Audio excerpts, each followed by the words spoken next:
Hey everybody, today we're debating whether or not Islam is dangerous to the world, and we are starting right now with Apostate Prophet's opening statement. Thanks so much for being with us, Apostate Prophet. The floor is all yours. Thank you so much, James, and thanks to the Muslim Apologist for this debate, and hello, everybody. Just recently, an incident happened. A renowned author, Salman Rushdie, was brutally attacked by a religious Muslim who had the intention to kill Salman Rushdie. I want to quickly share my screen here. It's funny. Give me a second. All right. I'm sorry, I'm a little bit all No over the problem. place right now. I'm going to share my screen over here. Right, that's right. Okay. I guess you can see this. Now they can, yes. Okay, so author Salman Rushdie was recently attacked by a religious Muslim who had the intention to kill Salman Rushdie. And when Salman Rushdie did not die, it was in fact, the attacker did in fact point out that, that he's very surprised that Salman Rushdie did not die. So he had the clear intention to kill him. This devout Muslim who intended to kill Salman Rushdie did this for his religion. He had the mission to kill Salman Rushdie and to be rewarded and respected by his religious leaders and authorities. This has to do with the Ayatollah Khomeini of Iran, who ordered this attack on Salman Rushdie. He wanted Salman Rushdie killed. But the issue is that this is, of course, not just about Iran and about Shia Muslims, which is the case here. We have many such incidents where people go around and try to harm and kill individuals who offend Islam or who offend Muhammad or who offend the Muslims. We have many more examples. Just recently, a woman was brutally attacked, brutally lynched and killed for allegedly disrespecting Muhammad in Nigeria. A woman called Farhunda Malikzada was in recent times brutally lynched. The footage is horrible. It can't be shown here for similar honor-related things. Mashal Khan, who was a student in Pakistan, was lynched and brutally killed because he allegedly committed blasphemy and, said some things about Islam, like that it's not true, for example. Everyone remembers the Charlie Hebdo attacks. People were brutally murdered simply for drawing cartoons. In recent times, even a teacher, Samuel Paty, he was brutally killed in front of the school where he taught, not even for supporting anything, but simply for showing cartoons in order to discuss the subject of freedom of speech. For that act, Samuel Paty in France was brutally beheaded in public for offending Islam. This is a reality, and the issue is that this is not something that is simply that is just happening today. It is something that leads back to Muhammad himself. Muhammad, the prophet of Islam, is considered the perfect human to ever walk the face of the earth. Islam has something unique, which is that Islam has a book which is supposedly authored by the Almighty Allah, who knows everything, and the commands in that book are valid for all times. And Muhammad is supposed to be the perfect messenger for all times. Everyone is supposed to imitate him and follow him and glorify him, do whatever he does, do whatever he says, and abstain from whatever he tells you to abstain. Muhammad was a prophet who had a mob with him and who commanded the killing of people who hurt him. In this quote, he says, "Who is willing to kill Ka'b bin Ashraf, who has hurt Allah and his apostle?" Don't ask me how you can hurt the Almighty Allah. What is being said here is obviously that offense was caused, which is why Muhammad asks for that person to be killed, which was, of course, done later on. When it comes to more incidents, more examples of Muhammad ordering such killings, not sure if you can, do you see this right now, the website? Let me zoom in. Oh yeah, okay. So Muhammad was very explicit in his mission. He said, for example, I have been commanded to fight against the people till they testify that there is no God but Allah, and that Muhammad is Allah's slave and messenger. He had the very clear mission to not be peaceful, not spread peace, not say, hey, let's not fight, let's stop fighting, let's spread a beautiful belief, a beautiful new system. No, he came with the explicit intention to fight and to convert people.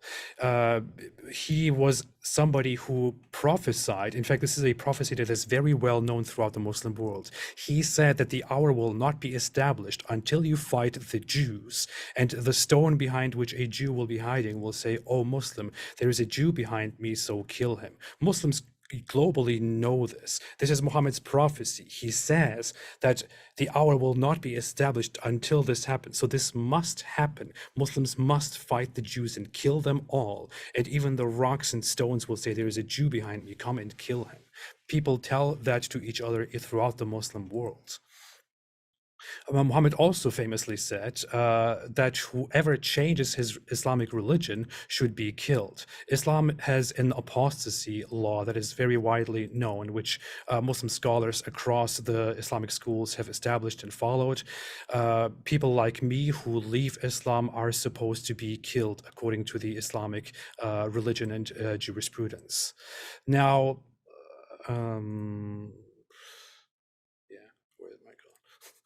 okay.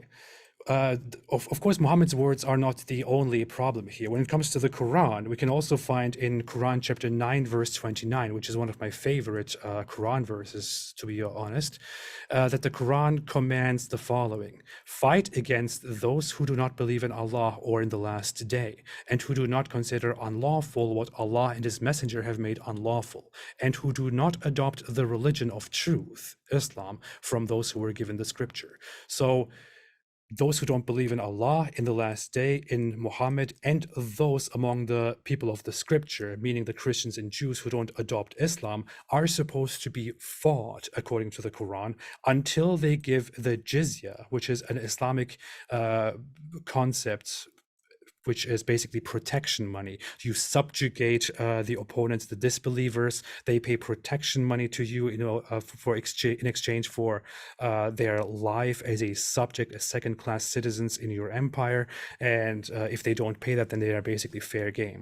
And it says, until they give the jizya while they are humbled. It was always known in Islamic history that this is not merely a tax, but protection money imposed on the disbelievers in order to humiliate them and make use of them as subjects, because they are not equal to Muslims who just pay taxes.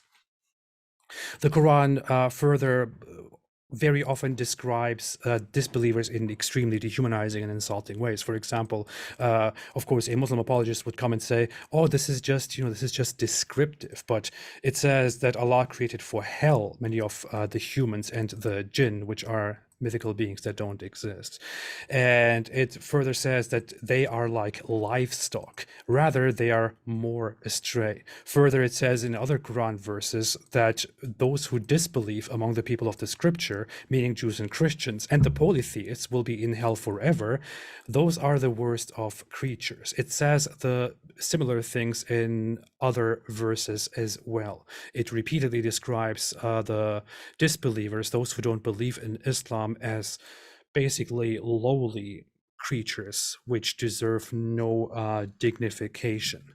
This is what Islam is. Now, we talked about the recent incident with Salman Rushdie, where a religious Muslim tried to kill him and did not succeed.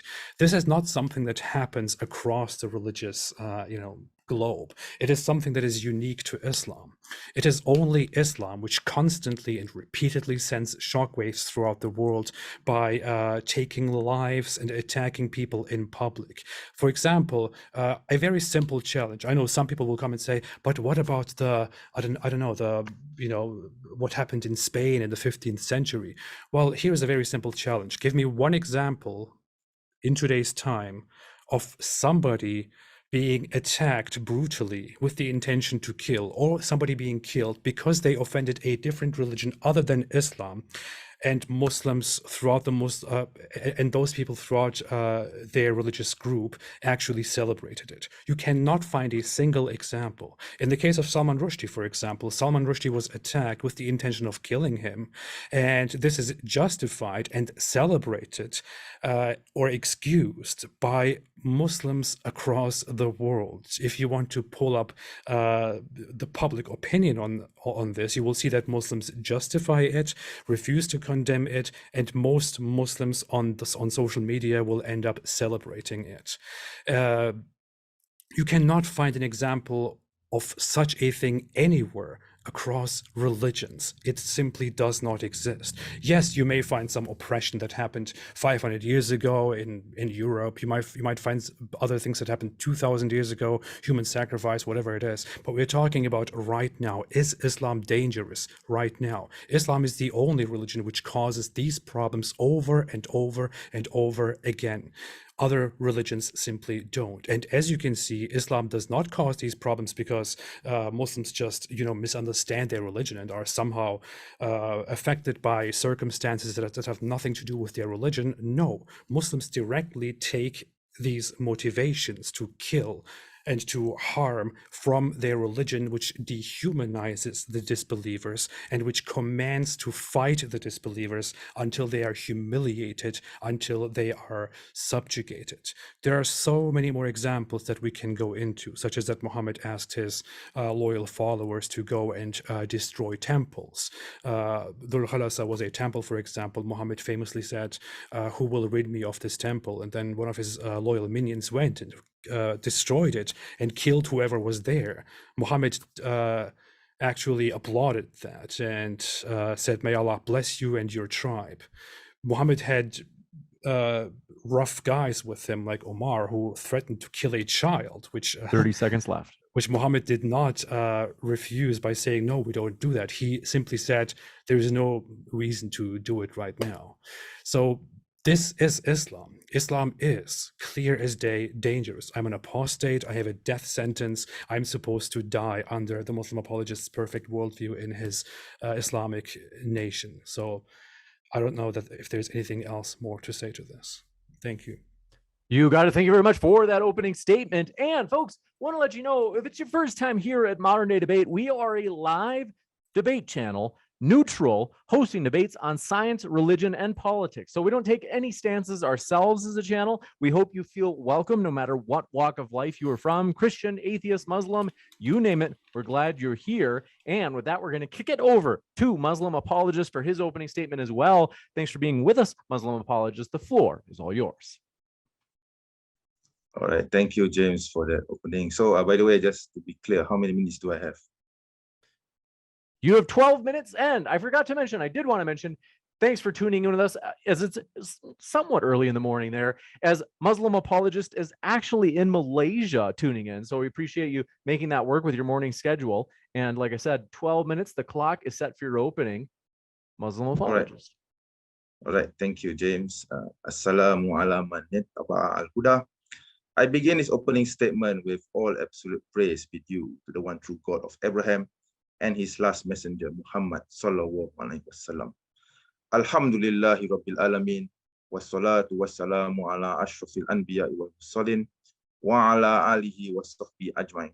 Rabbi shrah li sadri wa yassir li amri wahlul uqdatan min lisani yafqahu qawli. Amma ba'd. So the topic today is Islam dangerous to the world? We must first understand what the word dangerous entails. The police shooting a criminal who is about to kill women and children is a dangerous act. This, however, does not mean that it is bad or immoral. Violence and dangerous actions can be used to establish the greater good with a wise purpose or hikmah. To also imply that 1.6 billion people around the world are dangerous or have the tendency to be dangerous is a gross misrepresentation of the faith, redundant, and is clearly Islamophobia. We must also be clear that the goal of Islam is to lead all of mankind towards Islamic peace, or Pax Islamica. Muslims are taught to always adhere to the middle path, or wasatiyah.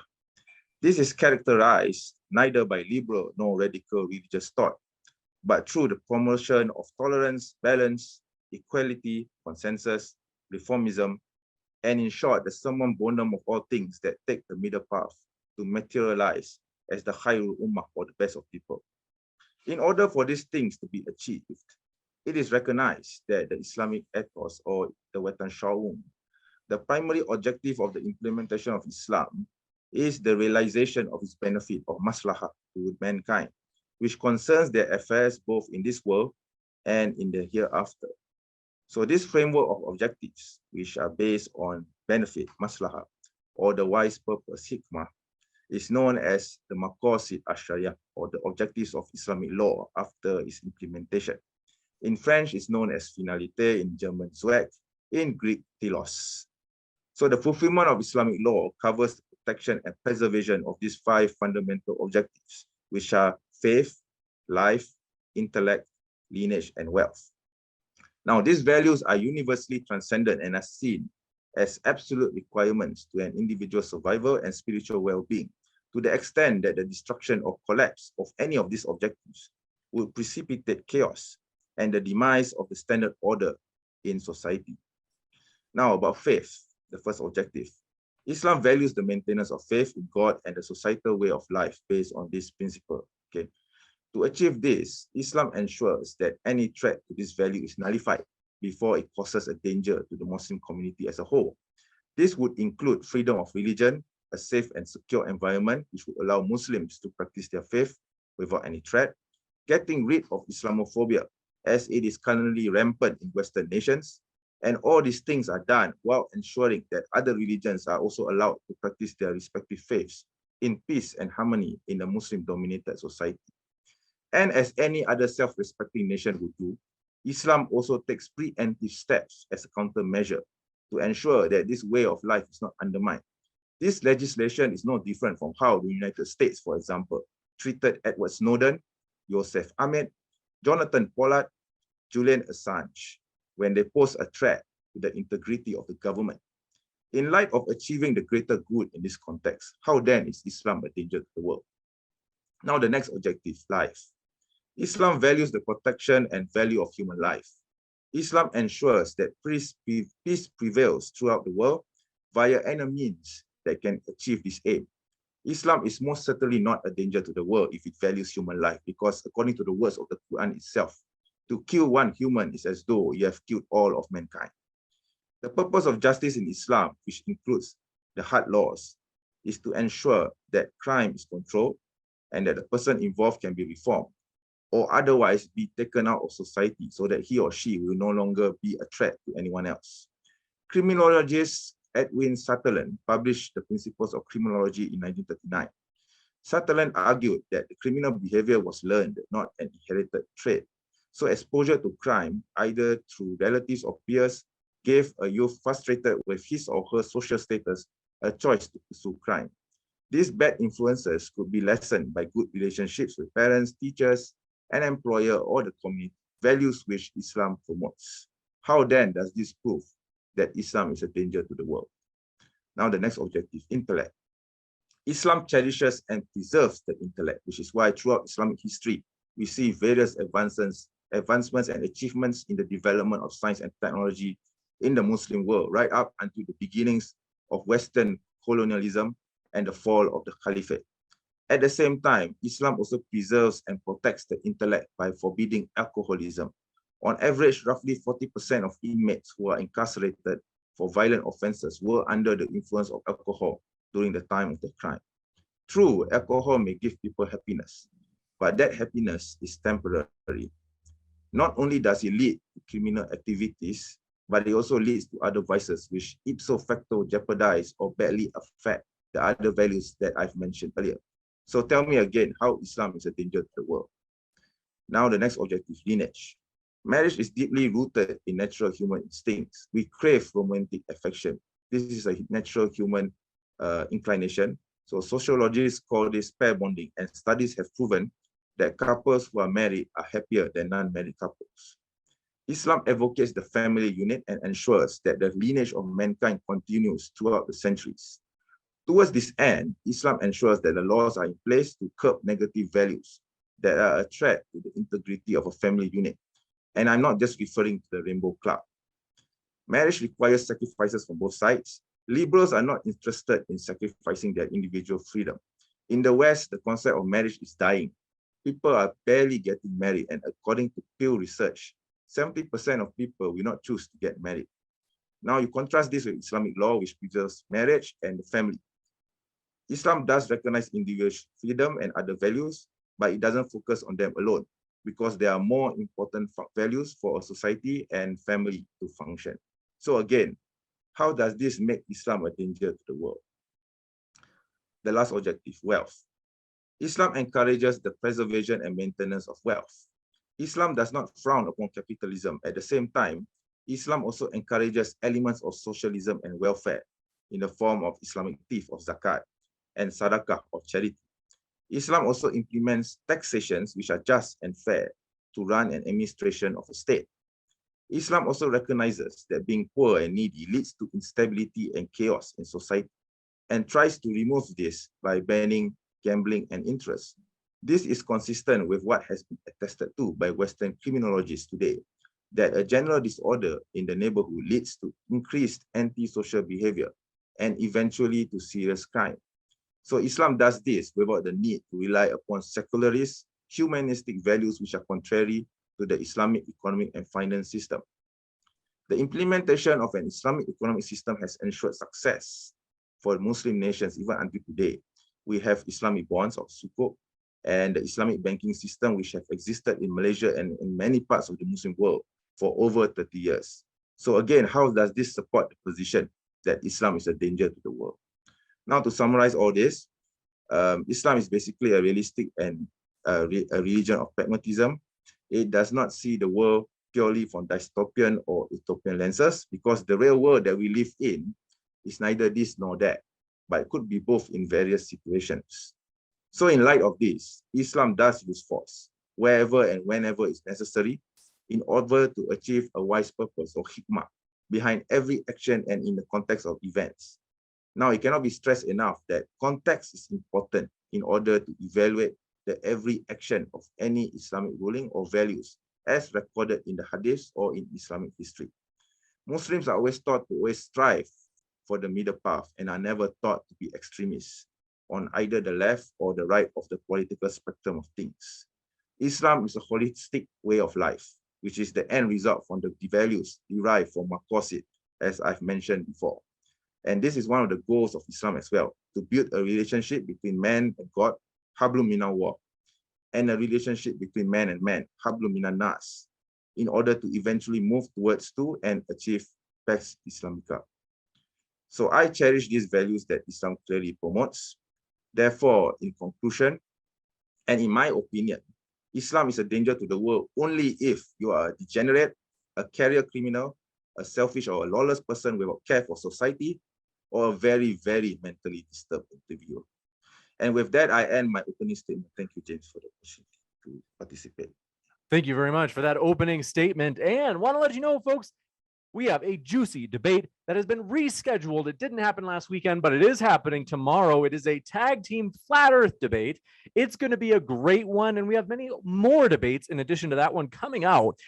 Hit that subscribe button if you haven't already so that you don't miss any future debates that do come out here at Modern Day Debate. With that, thank you very much, gentlemen. We're going to kick it into the rebuttal section. In particular, the rebuttals are 6 minutes long, and Apostate Prophet, the floor is all yours for your rebuttal. Thanks very much for being with us. So all I heard was Islam is not dangerous because you know, dangerous is defined differently according to Islam. Yes, Islam applies force and discriminates and oppresses people, but it's for the greater good. It's for your own good. It's like, you know, when an abusive partner in marriage or whatever it is severely abusive, but says, hey, you know, don't complain. This is for your own good. That's basically what Islam does. Islam oppresses, as the Muslim Apologist just pointed out. Islam suppresses people who are Islamophobic. meaning they just don't like Islam or they criticize Islam. It executes apostates, executes people who do all kinds of things, but that is not dangerous at all. That's just for your own good, because Islam knows best what's good for you. You don't know. You are an idiot. So that's how Islam treats you, basically. Now, one thing I find very funny, which is one thing that I had to catch, he says that Islam doesn't encourage extremism. Islam is extremism. And by our standards, Islam, everybody will look at Islam as extremism. But what's funny is actually that this is not a line that he just made up. This is something that Muhammad said. He said, he talked about, don't be extreme, be moderate.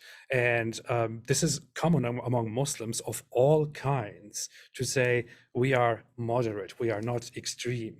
And what's funny is the reformists, the most peaceful Muslims, say the same thing. And Al-Qaeda, Taliban, ISIS also say the same thing. I'm not joking. ISIS actually says in their publications that we should abstain from being extremists, and that ISIS is the most moderate path. So when he says that, that doesn't mean anything, because it's completely relative. I would really like Menj to comment on the Salman Rushdie issue, for example. What does he think? Does he think it is wrong to kill people or to attack or harm people who have offended Islam, or does he think that deserves no condemnation? Would he, for example, do the honor of condemning this recent incident? I'm really curious about that, because I can show a bunch of screenshots where most of his fellow believers are quite happy about what happened. He basically says Islam provides freedom of religion, and thereby only means freedom of religion for Islam, because all the others will be suppressed. He's basically telling me here that I shouldn't be complaining because Islam provides freedom of religion, and if I am against Islam, then I endanger Islam, and it's okay for me to be, killed as an apostate. But I shouldn't be complaining about this. Complaining about that would be Islamophobic. Can you believe this? Of course, the cult-like presentation of stuff that nobody understood at the beginning of your speech did not help at all. What else is there? He talked about the common benefit, the greater good of humanity, thereby pointed out that Islam cares very much about preserving faith. He did not really explain why, though, which is very interesting. I can make the same case for any value without explaining why exactly we need that value. He said that Islam values life, and said that Islam actually says whoever takes a life, it is as if he had killed all mankind. The actual quote is in Quran chapter 5, verse 32, and says, this is what we said to the children of Israel, which, by the way, is wrong. The Quran just plagiarizes something from the Talmud. And it then says in the following verse after that, that those who wage war against Allah and his messenger and spread corruption in the land, that they should be crucified, their hands and feet cut off from opposite sides, killed or exiled. This is how Islam is supposed to deal with people who hurt Islam. But of course, he can say, well, that's not bad, because that's necessary, for the greater good. But still, Islam is totally against violence and totally values life.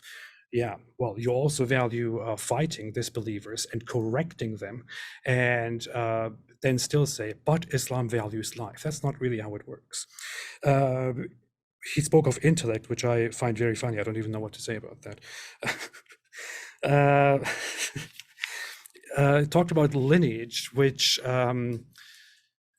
he proudly says that Islam values marriage and coming together, and in the West, people do not marry. What's funny is if you actually look at the divorce rates, you will find that Muslim countries are very high in terms of numbers of divorce per marriage. For example, Saudi Arabia has higher numbers of divorce than many European countries.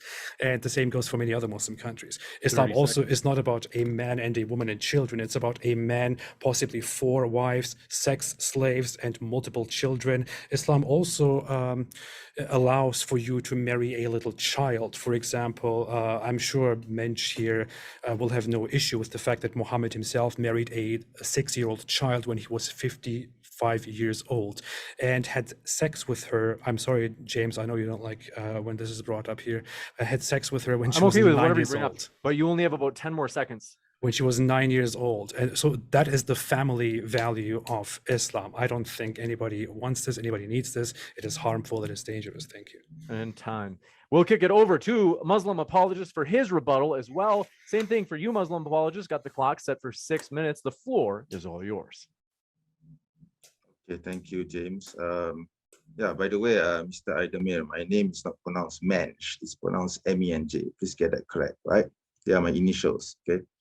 So anyway, what I've listened to, okay, all that rubbish that I've listened to from Mr. Idemir is basically things that I've been listening to or refuted since 2003, okay, because I have this website called Bismika Awahuma, and you know, most of these anti-Islam claims, you know, exist like way back. Okay, so what he proposes here is really nothing new. Okay, so let me see now the notes that I thought. Yeah, he gave examples of people being killed in the name of Islam. Okay, so if people are killing, you know, other people in the name of Islam, that doesn't mean that that other person represents Islam. See, because Mr. Idemir seems to have this impression that, you know, whatever happens in one remote part of the world somehow represents me, you know, in a remote peninsula in Southeast Asia. So why am I being held accountable for something that happens in the US, in Nigeria, in the Middle East? I'm not an Arab. I'm a Malay. Okay, I'm a Malaysian. Okay, and of course we profess the same religion, Islam. But I mean, whatever actions that, you know, a Muslim does, or someone who claims to be a Muslim does in some remote part of the world, doesn't necessarily represent me. Okay, and of course, I mean, I don't, of course, you know, agree to this sort of violence. Okay, being committed against, you know, other people in the name of Islam. But you know, he's conflating things. He's just, you know, mixing up things. He's confusing things. The Islamic law, for example, you know, as he talks about a lot about the issue of apostasy. Not surprising because he claims to be an apostate himself. But the law of apostasy is only applicable in the Muslim state. Okay, if you apostatize in the Muslim state and you declare, basically you are declaring war against the Muslims. So of course, the law will be applied to you. Okay, so I would actually suggest Mr. Idemir to actually take a look at this book and, you know, try to read the contents of this book and, you know, re-educate himself regarding the apostasy laws in Islam. It's written by Taha Jabir Al-Alani. So there's a lot of information there which he should, you know, re-educate and rethink about this so-called, you know, law, you know, or what he thinks are apostasy laws. Because if an apostate claims, you know, I mean, if someone decides to apostatize in a foreign land which the Muslim state does not have control over, the Muslim state does not have any right to, you know, go to that foreign land and just kill that person. I mean, no, we are just going to shrug our shoulders and say, so what? You want to apostate? Go ahead. Okay, we're not going to be bothered with you. Which is exactly the reason why Mr. Idemir is still alive today. Because if we were really violent, if we were really, you know, going after every single apostate in the world, I don't think Mr. Idemir will escape from the list. Okay, I mean, we are 1.6 billion people, right, around the world. Okay, and then he talks about Surah Al-Tawbah. I actually have this article on my website. Okay, so the passage, the whole surah is actually about a specific context for a specific time. Okay, I'll be very, very happy to educate him on this, but it's going to take too long, right? And then he talks about jizya. Okay, so about the jizya, I will also again recommend him to read this book, all right, by Abdul Rahman Aidoy. Okay, it's about non-Muslims under the Sharia. So he has a chapter on the jizya. And the jizya is not supposed to be punishment. It's not supposed to be, demeaning. It's not supposed to be humiliating. It's just a tax. Okay, it's a tax meant for non-Muslims living in the Muslim state. And in fact, those who pay the jizya are given several benefits in the Islamic state. Okay, Unfortunately, today, we don't actually have any practical examples of the jizya being implemented in the Muslim world, because most of the governments in the Muslim world today are not being ruled by Sharia anyway. So, I mean, these discussions about the jizya is actually quite moot, okay? Because the jizya, as practiced during the time of the Caliphate, okay, it's not being implemented today even, okay? But I would say the it will be analogous to maybe the income tax. So everyone pays income tax anyway, okay? What else? I hope I haven't missed out anything. Oh yeah, I think he talked about Ka'ab ibn Ashraf, the so-called assassination of Ka'ab ibn Ashraf. So the context, again, if you listen to my opening statement, I did mention something about, referring to context and understanding the historicity behind it. So regarding the issue of Ka'ab bin Ashraf, I actually have an article on this. So the context is simple, okay? Because this guy, this Ka'ab bin Ashraf, he was inciting hatred against the Muslims, and therefore the Prophet Sallallahu Alaihi Wasallam was, telling the Muslims to do something about it. So we don't have any, there wasn't any international law or Geneva Conventions during the time. So the Prophet is the head of state for Medina at the time. So whatever he says definitely goes, okay? Because he's the king, okay? He's the ruler of the state. So it's not different from, the Roman Empire ordering someone to kill someone else, okay? In those times, in those days. I mean, today, in the modern world, even the president of the head of a state of a government will have the power to, go ahead with the execution of prisoners or to, instruct certain things, okay? Like, for example, the assassination of bin Laden himself. Okay, right. So yeah, I mean, I guess so the examples that he gave are all emotional. They are not based on reality, and they are sometimes even too idealistic. Okay? And with that, thank you very much. Thank you very much for that rebuttal. We're going to jump into open conversation, folks. Things are going to get wild. Want to say we hope you feel welcome no matter what walk of life you are from. Don't forget to hit that subscribe button, as we have many more juicy debates coming up. And with that, thank you very much, gentlemen, who, by the way, are linked in the description box, including at the Modern Day Debate podcast. We put our guest links there as well if you want to hear more. Thank you very much, Muslim Apologist and Apostate Prophet. The floor is all yours. So I want to quickly say I find it very ironic that MENG is actually so offended by me not calling his name in the right way, considering that he referred to me in very insulting ways, and even said, let me quote, I would like to punch him. He has such an, I quote, fuckable face, which I find very flattering. Unfortunately, I can't say the same thing about him. But I just have very simple questions here. Like, do you condemn killing or attacking people who offend your Islamic religion and values?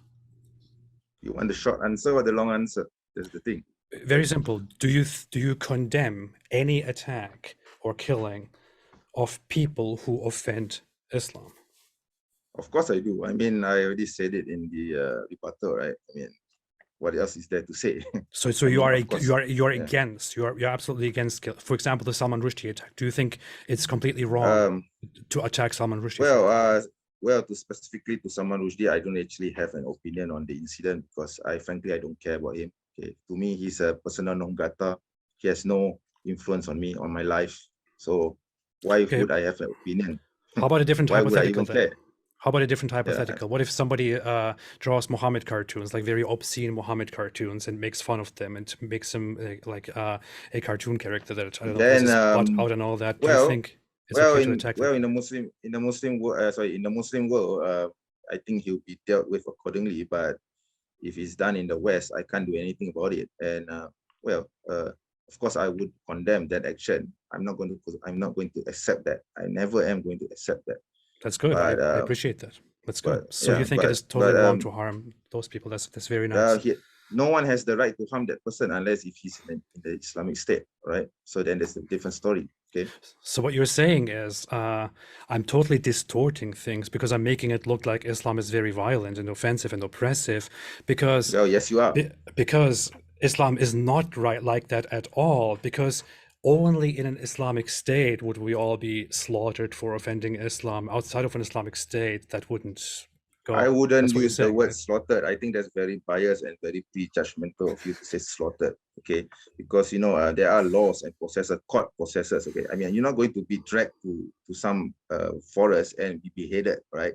There's a judge, there's a jury, there's witnesses, the whole process. There's a whole court process. So I think it's quite disingenuous of you to say slaughtered. Okay, I mean, Okay. your choice of words clearly tells me that you have this prejudice and biased opinion of Islam. Okay. I'm sorry. Okay, I guess I apologize for the offense that I caused.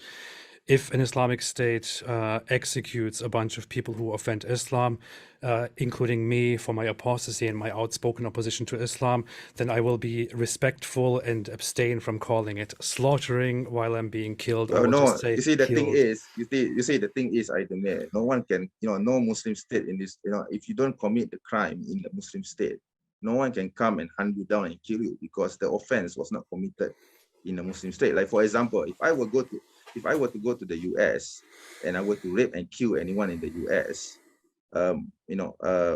would my government come and drag me to the courts here in Malaysia and trial me for that? Because the offense was committed in the US. So of course the US government will come and come after me, okay, and trial, put me to trial for those crimes. So it's the same thing for you. If you commit the crime in a Muslim state, obviously the state is going to come after you.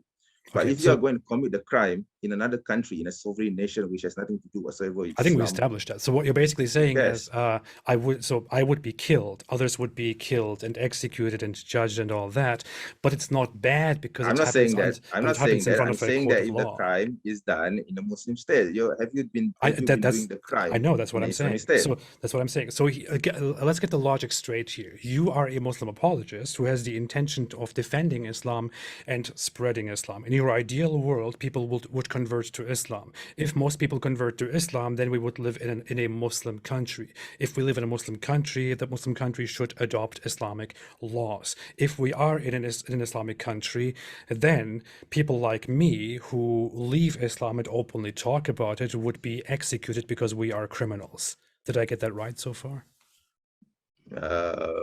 No, I don't think so, because that's very far off and it's not happening now. So you're saying if this, Okay, but so I'm speaking of a hypothetical. So you want to spread Islam. What if people convert to Islam and people then, because they have converted to Islam and become a majority as you want it, they then adopt Islam. In that Islamic environment, people like me would be killed. Of course, right? I mean that is, I think that is something which Muslims would love to see, but we are not going to force anyone to come to Islam. Okay, but that is basically your mission here, as we see it. I mean, it's very I'm not forcing anyone. I'm not forcing anyone to come to Islam. That's why there's a reason.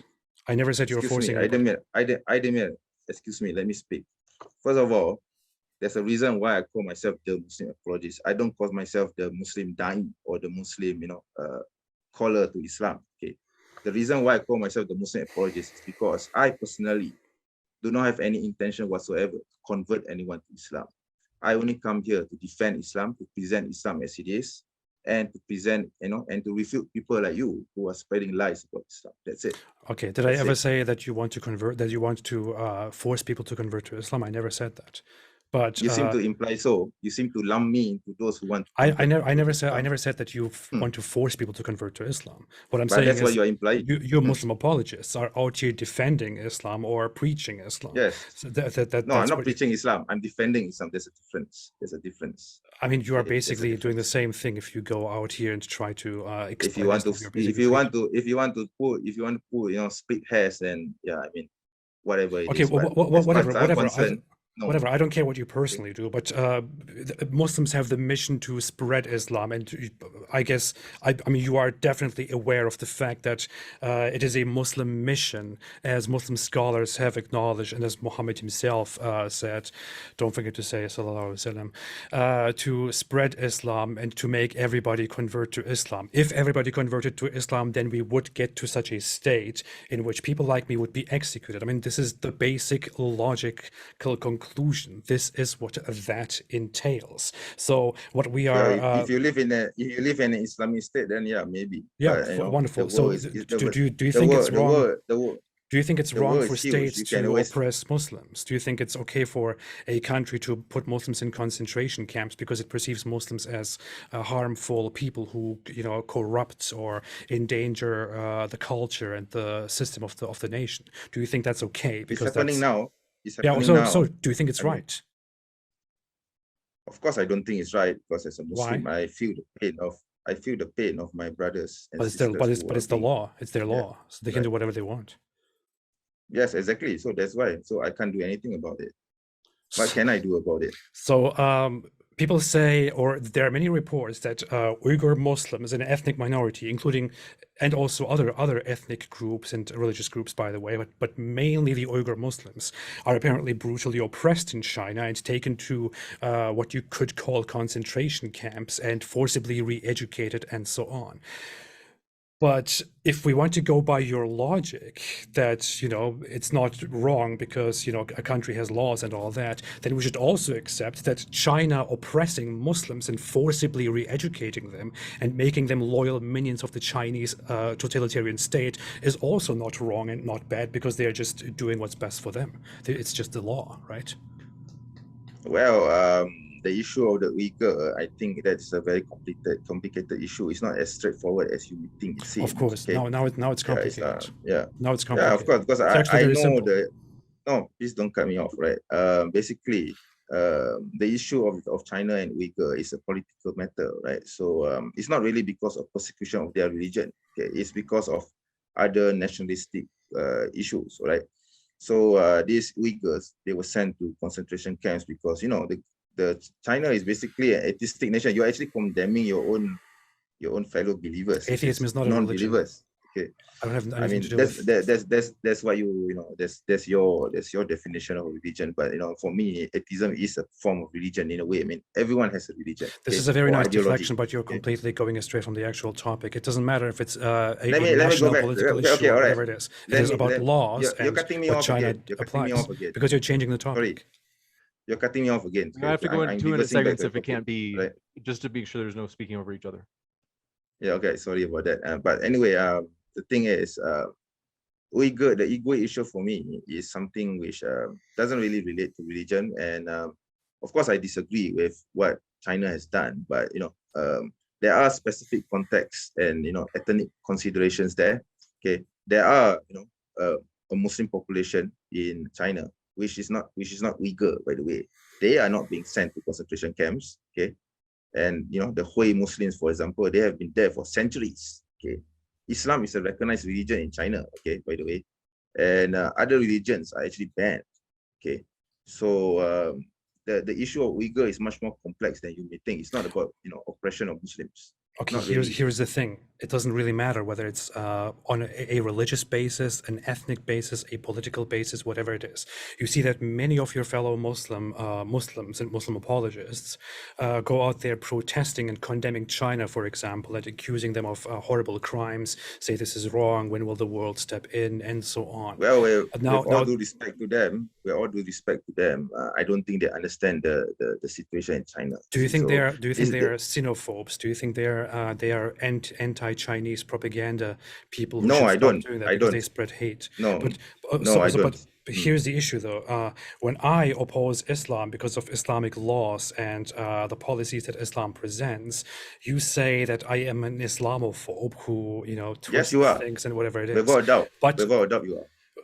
because you say those things are not bad because it's just the law, but when your fellow Muslims protest against China and condemn China for their mistreatment of minorities, then you refuse to apply the same standard to them. If you did apply the same standard to them, you should also turn around and say, hey, you guys, you fellow Muslim brothers, you are actually spreading anti-Chinese hate, you are xenophobes, this is totally unacceptable, please stop it. It's the same logic. Exact same. I'm not going to stop them. I'm not going to stop them because they're right. Just as I can't stop you from speaking against Islam, even though I disagree with you. See, I'm not going to go and hunt you down and cut off your head. I can't do that. Well, you're being very hypocritical. That's the issue here. No, you're I'm inconsistent with your own logic. I'm being very consistent here. Okay.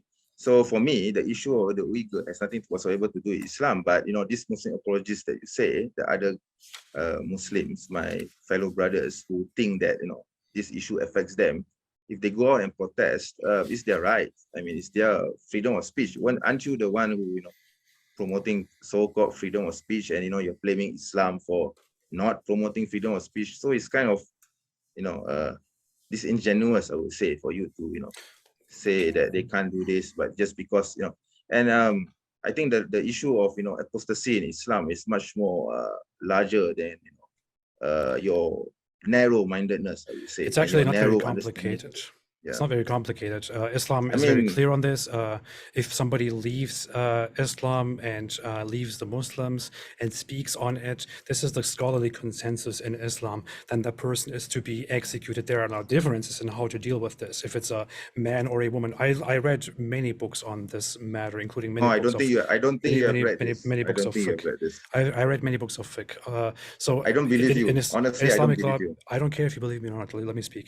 In Islam, according to Islamic law, according to the Islamic consensus, apostates, people who leave Islam and openly say that they left Islam, are to be executed. The only differences are regarding how long you should wait to execute them, if it's a man or a woman. Some say a woman can't be executed, others say a woman could be executed, or if somebody is a born Muslim or a convert to Islam. And there's also a difference of opinion on whether the person after leaving Islam was hostile toward Islam or not. If the person was not hostile, then there is a possibility of forgiveness, while if the person was hostile, like me, for example, then forgiveness is impossible. We should be executed, and so on. This is basically the universe of apostasy laws in Islam. And what we can say is that apostasy penalty, apostasy punishment clearly exists in Islam. There is no reason to deny this. People who leave Islam and Not openly denying say it. it are to be Why? executed. Sorry, Idaman. Why are you saying that I'm denying the apostasy laws of Because Islam? I'm not denying it. Because you're beating around the denying it. bush and saying that I'm twisting things. Just let's just say it. Apostates are to be executed in Islam, and that Yes, is they are. oppression. They are. But yes, they are. But there are conditions for it. There are conditions on why the crime was committed, how the crime is committed, and the reasons behind it. Okay. That's what I just said, yeah. If you, but you're generalizing, and you're making this assumption somehow that wherever the apostate is, whether he's in the Islamic State or whether he's outside of the Islamic State, he is to be killed. But this is not the case. You see, I never said such a thing, nor did I imply such a you thing. definitely imply this. You definitely imply this, and you seem to think that you're going to be killed at any second. Unfortunately, No, I don't fear for my life. I'm completely fine, and I'm in America. I have the means to defend myself. I mean, come here. I will show you. I will show you what come for me. But here's the issue. Right? Yeah. Here's the issue. You are deflecting from the actual problem by bringing up things that I never ever said. I'm not saying, oh, Muslims are out there to kill me. They can kill whatever they want, and so on. I never said these things. Very, very simple. Islam commands the killing of apostates, of people who leave the religion. Please stop. Stop for a moment and see this. Leave the religion. What is this, man? Yeah, see this. So right? what is this? I have an American passport. So what? If you're thinking, Muslims are violent and evil, and they're going to hunt down and kill every single apostate in this world. I never said that. I never said that. What's stopping me from the US and come and hunt you down if I wanted to do that? I mean, I never said that. Right? I still never said that. But you seem to imply that somehow your life is in danger. No, I didn't. You think that apostates are going to be killed anywhere they are going, anywhere they live. I mean, that's really Islamophobic. I said just now that my life is not in danger. I don't fear for my life. In no way. You just rented on talking about your life, about apostates being hunted down and killed. Okay, you just did that for like a few seconds, right? I said I said that people are killed repeatedly in the name of Islam. No other religion has such a thing. And I already repeated that. I did say that anyone who who's killed in the name of Islam doesn't necessarily mean that they are being killed in the name of Islam, right? Okay, there are criminals in society. Okay, if someone were to kills you or anyone else in the name of Islam, does that mean that person represents Islam? No, it does not. Okay, it's that simple. The topic of our debate is and you're blaming Islam for it, and you keep saying Islam does this, Islam does that. I'm denouncing this type of people. I mean, if this attacks happen in the name of Islam, then Yeah. Here's So the what's issue. the issue here? Here's the issue. And it's The different, topic and is not. it's totally different from the laws of apostasy. Okay. So yeah, I mean, it's related. I'm pretty sure it's related. You seem to think that whatever is brought up in a debate must be connected 100% to the other thing and must be a cause of the other thing. No, it doesn't. No, it's not. Yes, of course, of course. Here is the issue. The topic here is not that Islam explicitly allows hunting people around the world. That's not the topic, and I never implied that. The topic is clearly, is Islam... Yeah, people see that. Okay, I will not deny that anymore. The topic is Islam dangerous? And in order to make the case that Islam is dangerous, I said that Islam is the only religion, I challenge everybody, prove me wrong, which repeatedly endangers, harms, and kills people, and where many people in the religion are happy about it and approve of it, and they are inspired. They are inspired. Just a second. Let me finish my point. And they are inspired by the hatred and the violence that comes from Muhammad and from the Quran, which repeatedly dehumanizes people. That was the entire point. Islam is dangerous because of this influence which leads to the violence. I didn't say Islam actually does this or commands this. I mean, that's a total joke. Yeah, I was laughing, in my heart when I heard that. Okay, I mean, history. I mean, you see wars committed in the name of religions apart from Islam. I mean, and there are wars committed against Islam. Okay, like the Crusades, the Inquisition. Okay, and I mean, you can do your fake laugh, but basically, throughout history, and World War I and World War II. I mean, all these things, are inspired by other ideologies. Okay, was World War I and II fought against Muslims and against Islam? And I mean, seriously, I mean, for example, the New Zealand incident where this madman comes into the mosque and kills all them. Do you agree to that? I'm pretty sure you are laughing like everybody condemned it. I was there on the day. You only say that with your lips, but you never made a video. You never made anything. I did. I condemned it right on that day. I've never seen it. Well, if you don't see it, that's not my fault. I mean, if you do on it and also you stream, you keep talking. You keep harping. Also, look.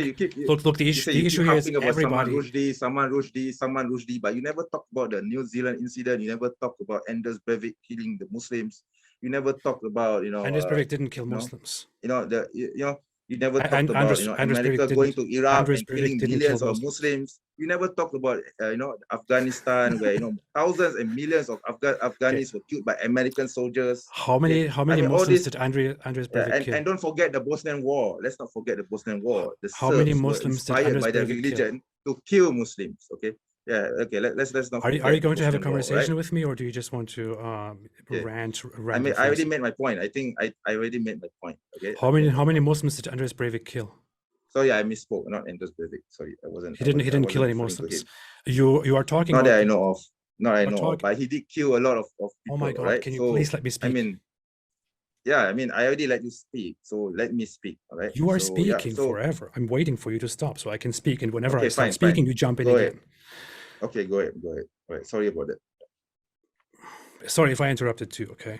It's hard to pay attention to that sometimes during a debate. The Christchurch Mosque massacre, where a white nationalist in the name of his own ideology went and killed a bunch of Muslims. It was inspired by Christianity. It was inspired by Christianity. No, it was not. Did you read the guy's manifesto? I read the manifesto. Does he say in there that he did it because of Christianity? Yes, he did. That's simply factually wrong. In fact, you can't deny it.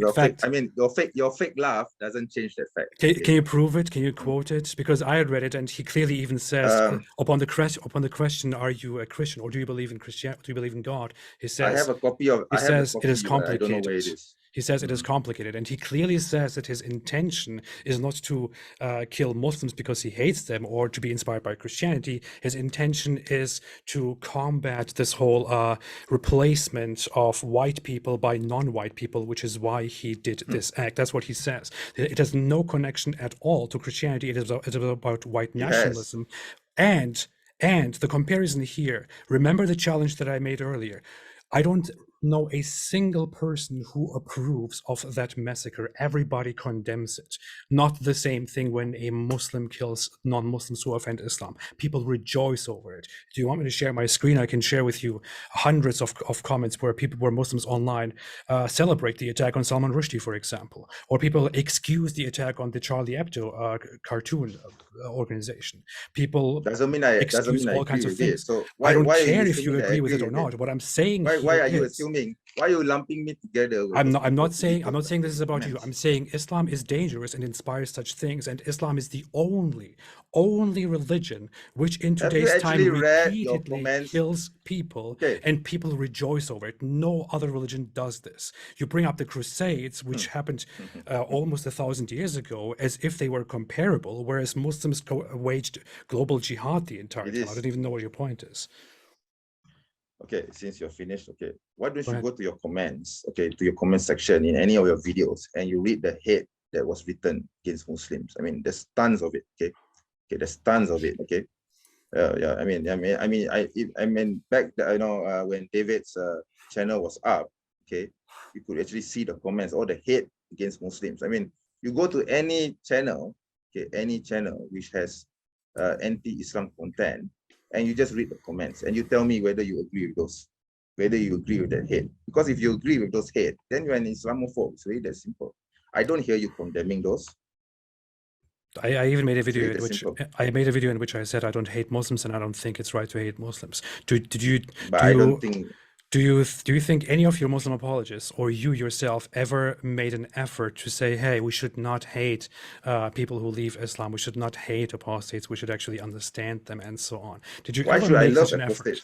Why should I love apostates? See the hypocrisy.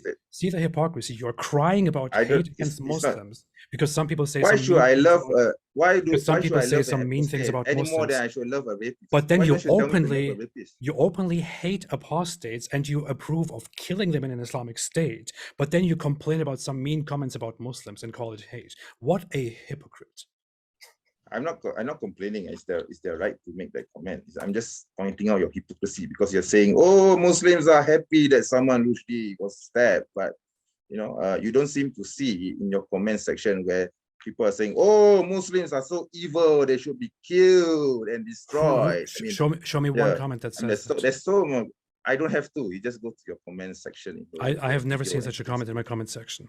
And can you I've actually seen it so many times? Can you actually find somebody going and killing Muslims and then most people rejoice over it? No, it never happens. Never ever happens. Come on. Give me an example. Just because you don't do it publicly doesn't mean that you don't enjoy watching a Muslim killed. Okay, right. Yeah, I gave you multiple examples of people being killed and lynched by Muslims in masses, and people rejoice over it. And you cannot give me one example of a Muslim being Yes, I can. I can give you people two rejoice examples. over it. And I can give you two examples. You make up things. Go ahead. No, I'm not making up. Okay, this is back in Nazi Germany. Okay, so these two individuals, Ernst van Roth and Reinhard Heydrich. Okay, so these two Nazi officials were killed by Jews. Okay, they were assassinated, and the Jews celebrated. Okay, they openly celebrated the killing of these people.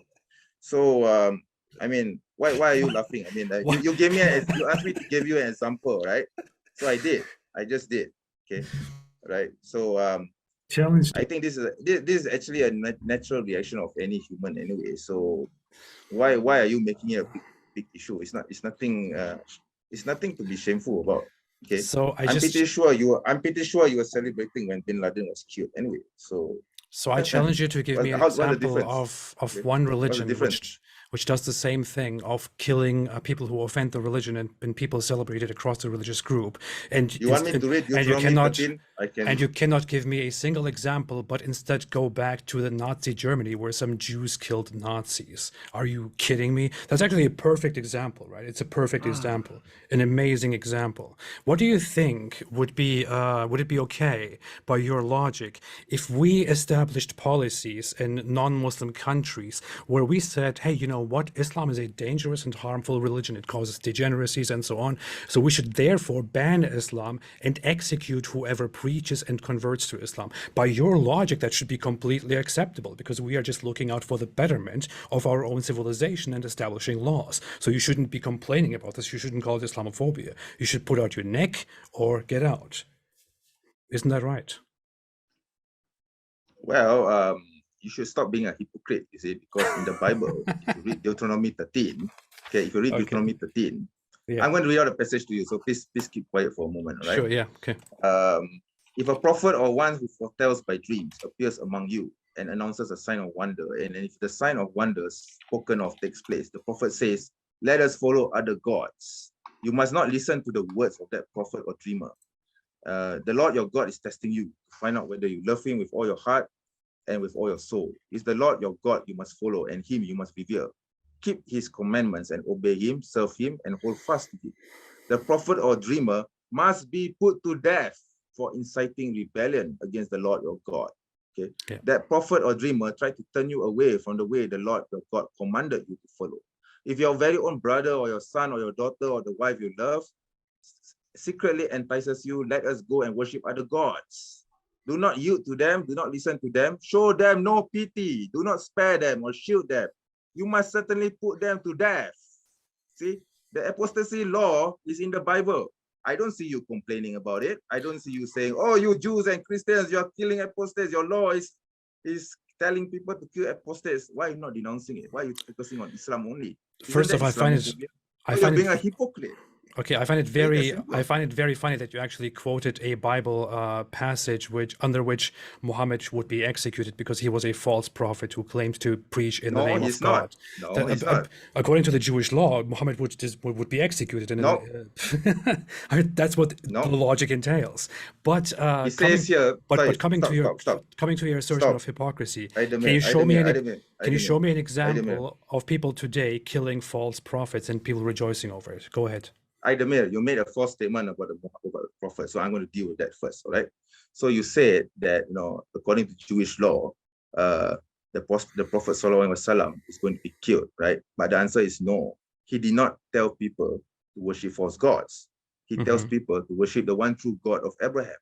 Yeah. And even Jews until today acknowledge that the Prophet Muhammad is a Noahide prophet. Okay, do you even know what the Noahide law is? Yes, I know what the Noahide law is. The Noahide law is a law that is presented by the Jewish rabbis, according to which Noah was instructed to give people the command to abstain from certain things, to worship one God, to have some basic human laws aside from the Jewish laws, which are more extensive, because there are certain things that all humans, whether they are Jewish or not, must abide by, including worshiping one God and not worshiping idols.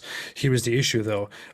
It also says that you are supposed to kill a prophet who presumes to speak in God's name but doesn't, but says false things. If you evaluate Islam by biblical standards, you could quickly come to the conclusion that Muhammad clearly speaks in the name of, claims to speak in the name of God, but doesn't even know the biblical God's name, doesn't do anything the biblical God does, has no witnesses for his prophethood, completely bends the law as he wills, abolishes all kinds of Jewish laws, says the Sabbath was only a punishment for the Jews from God because they were too dumb or too evil or whatever it is, or too disobedient.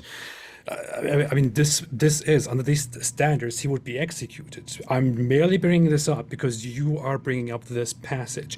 But here is the issue. You are supposed to show me that this actually applies today and that people actually go around killing false prophets or apostates. Does it happen? No, it doesn't. When did it last happen? Can you tell me? Well, if it doesn't happen or happen, that's up to the Jews, Christians to decide. You say you are living in a society which claims to follow Judeo-Christian traditions, but they don't follow Judeo-Christian traditions. Okay, I mean that's we what live in a secular society. Or not. That's different. Yeah, exactly. So of course you're not going to see Jews and Christians applying their own laws. They're not following their own religion. Okay, that's the whole point. Okay, and another thing. That's the entire point of secularism. Wait, stop. You made a lie about Islam, so I have to refute it. Okay, go ahead. You are saying that the prophet doesn't know the name of the one true God. Okay, I mean that's ridiculous. I mean we have 99 names in the in the Quran for God. So is that the topic? Tell me.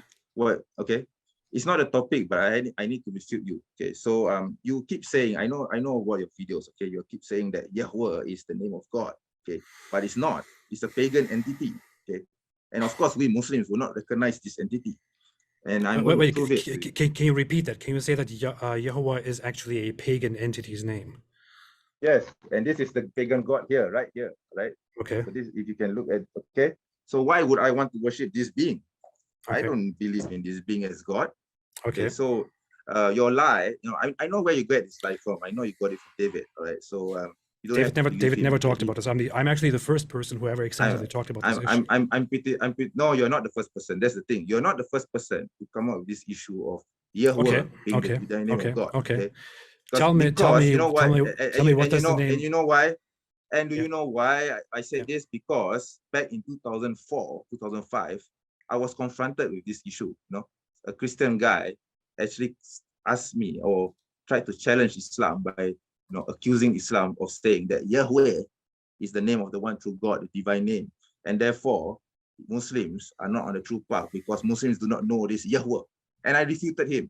Okay. So what you're presenting here is nothing new. Okay. I'm just taking. If you want to have a debate about the name of God or about whether Islam is true or not, we can gladly have that. I would love it, and I would love to show to everybody how ridiculous Islam is. But I just want to, since you brought it up, since you brought it up, I just want to ask you a question here. About a few more minutes, and then we'll go to the closing statements and Q&A. I want to ask you a simple question here. The prophet Ilyas. What is the prophet Ilyas's actual name? Yeah, it's not Ezekiel, that's for sure. Okay. But what is his Hebrew name? Okay. I think it's Eliyahu, if I'm not mistaken. Yes, Eliyahu. What does Eliyahu mean? I don't care. I don't care because the Quran corrected that mistake by calling him Ilyas. And Il is from Ilah. Okay. That is incredibly from an older, stupid. It's from I think you are the stupid one. Okay, because I didn't say you are stupid. I said that is stupid. I have this book here. Okay, will you let me speak about this? Look, Ilyas is not a correction made by the Quran. Ilyas is an adoption from Greek, which is the Hellenized version of the name Eliyahu. In Greek, it is Elias or Elias, which Arabic-speaking people adopted, which is why it came into Islam as Ilyas. The guy's name in Hebrew is Eliyahu. Do you know what Eliyahu means? Eliyahu means my God is Yahweh. Yahoo is no, it doesn't. Yahoo repeatedly refers to the God Yahweh throughout the Bible, throughout Hebrew tradition. Another name, Isa, which Islam distorts as well, is Yehoshua, also is about Yahweh. Another Yahya is also about Yahweh. Zechariah is also about Yahweh.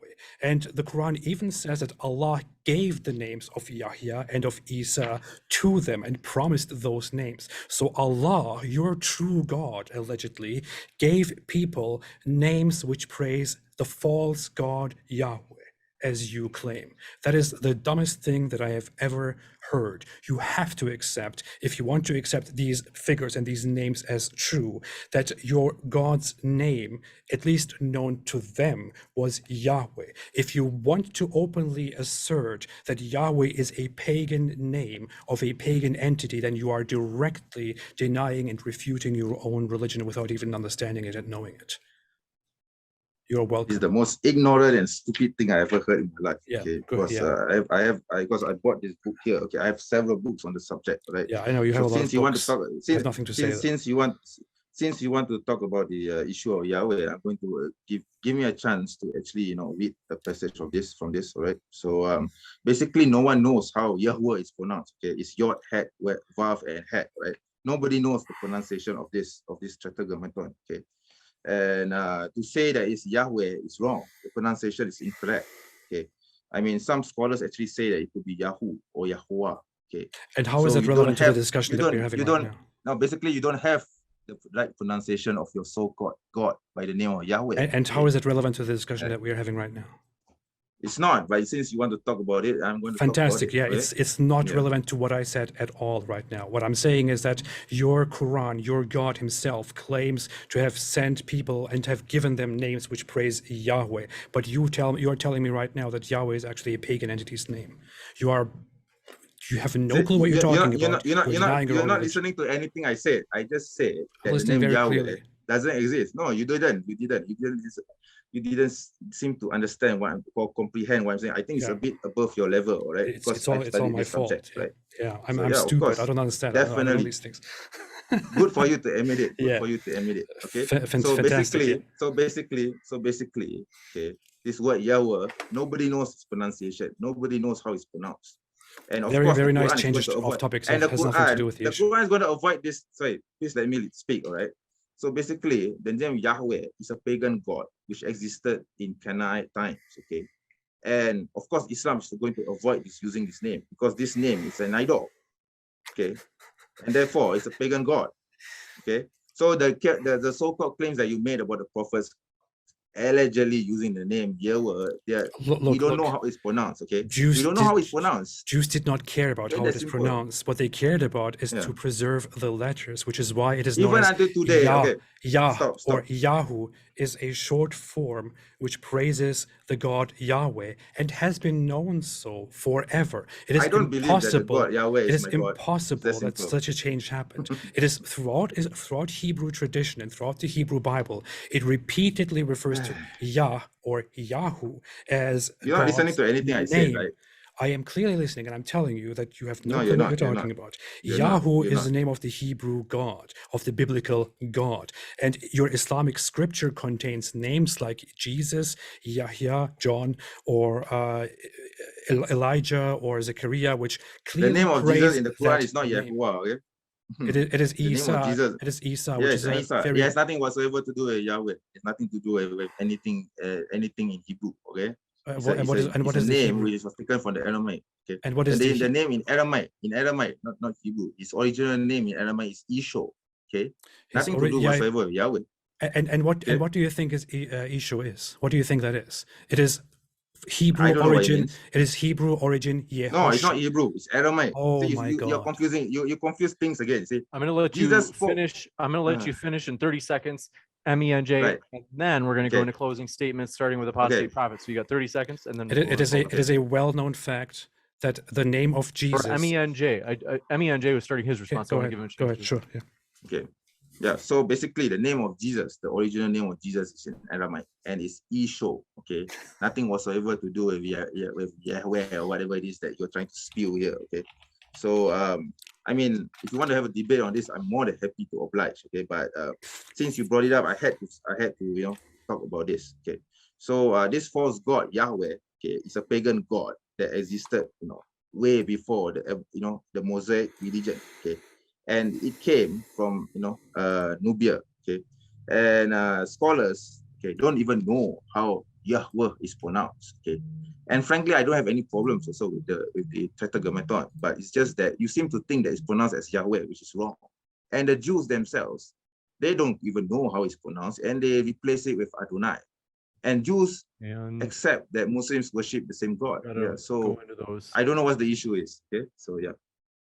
We're going to jump into the closing statement, so don't worry, Muslim Apologist, you'll get a chance to finish up on that point. But first, we're going to go over to Apostate Prophet for his closing statement. These are 5 minutes. Floor is all yours, Apostate Prophet. So just to finalize that final point and to show that Menj likes to talk about things he has absolutely no clue about, I just want to quickly point out that it is established. You can go on a page as simple as Wikipedia and look at the origins of the name Jesus, and it will tell you that it is an Aramaic version and shortening of the Hebrew original Yehoshua, which became Yeshua, which means Yahweh saves or Yahweh is salvation.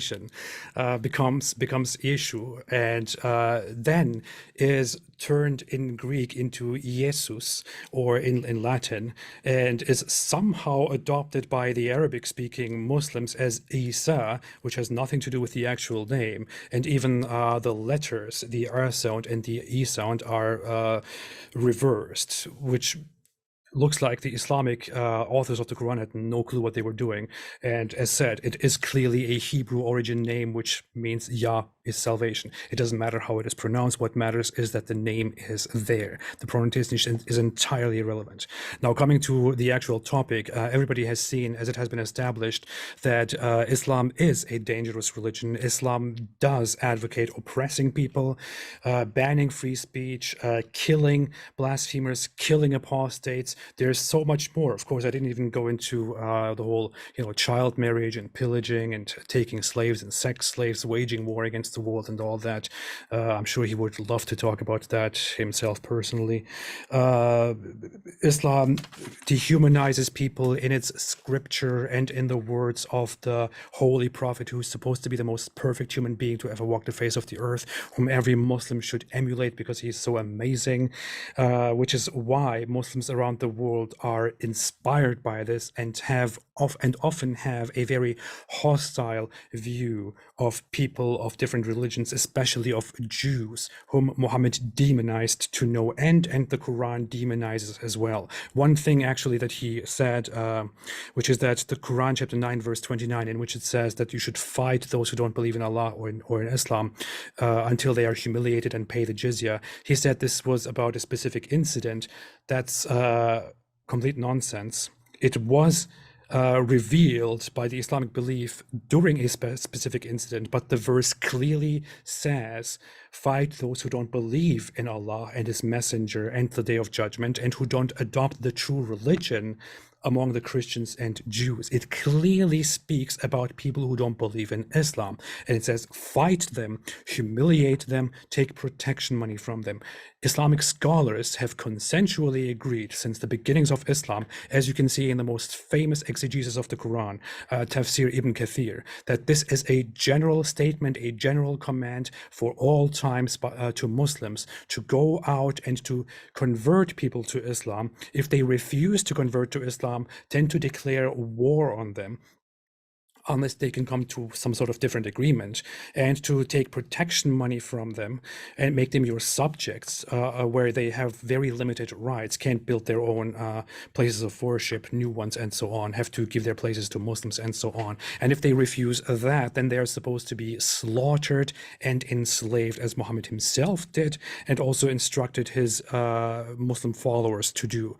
If Menj wants to somehow deny this, I really challenge him to go into the Muslim history and to tell me that Muslims actually didn't do such a thing and didn't approve of such a thing, and that this was just one incident in the Muslim time. That's complete nonsense. He knows that that's not true. Muslim scholars have ruled that this is a general command and have fought that way forever.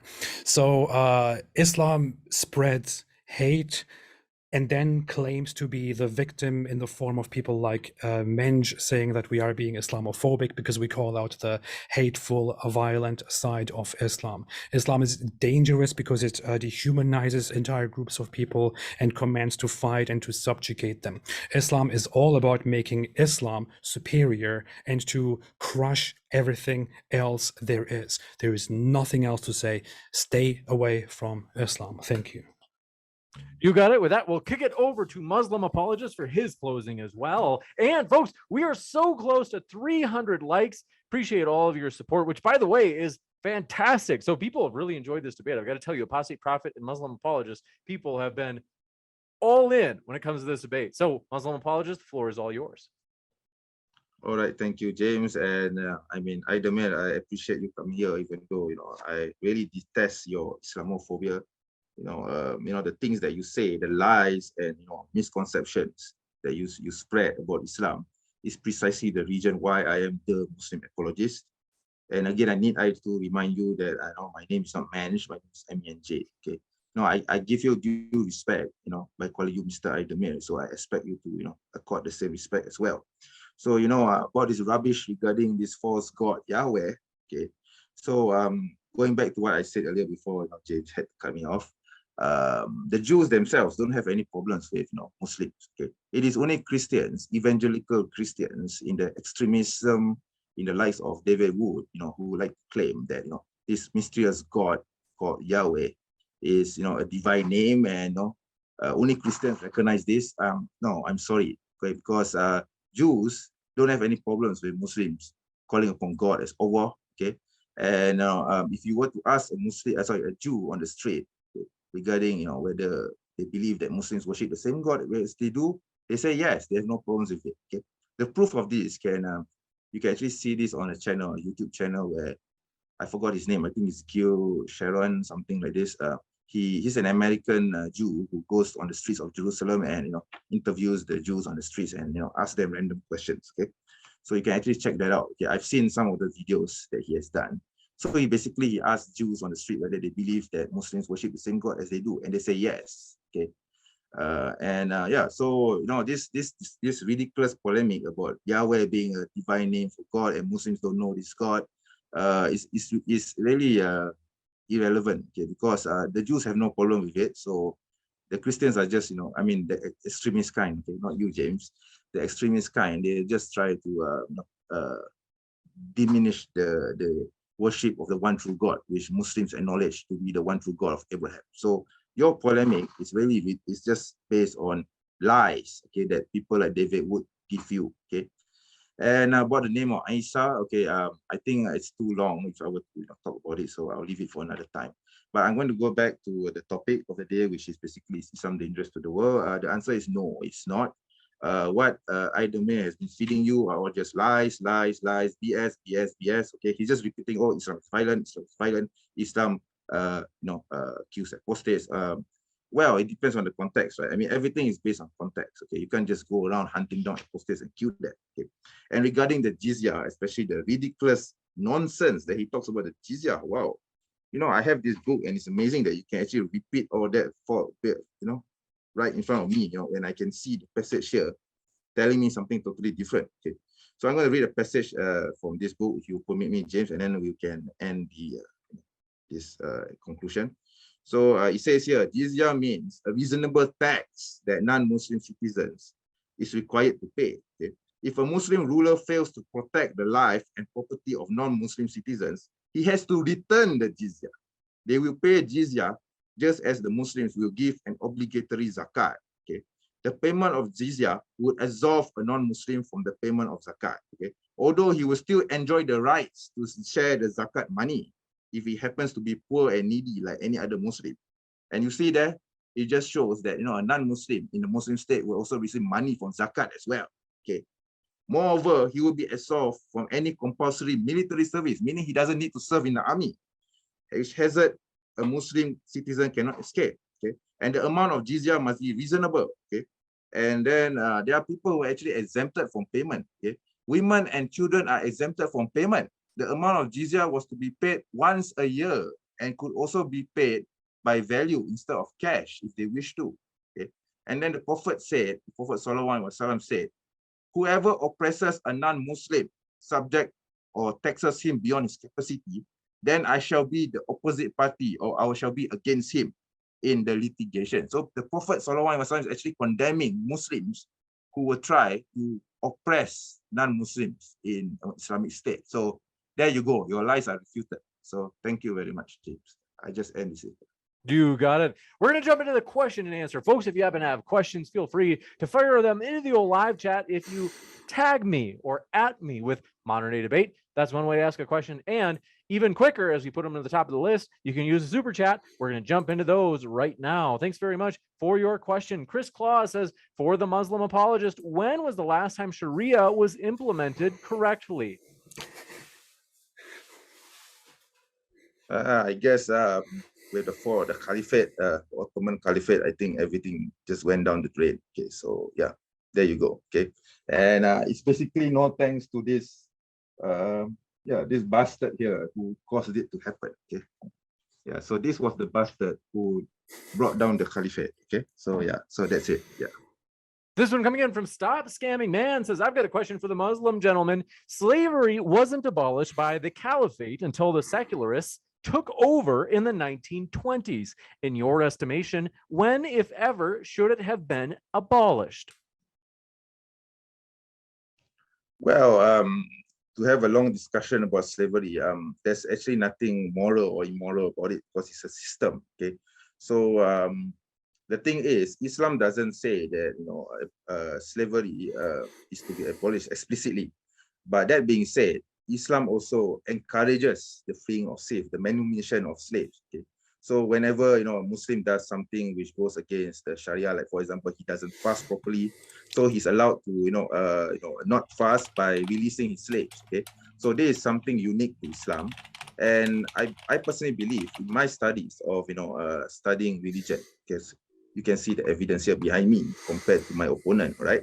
So basically, I believe that Islam has always had in mind the eventual abolition of slavery. Okay, but let's say if the world one day were to come back to slavery for some reason or another, we don't know in the future, right? So if that happens, then Islam has the laws governing the issue of slavery. Yeah. So it's not a moral or immoral issue actually. Yeah. You got it. Thank you very much for your question. This one coming in from, do appreciate it. Nemesis says, MENJ, Sharia triumph the Quran. Be honest.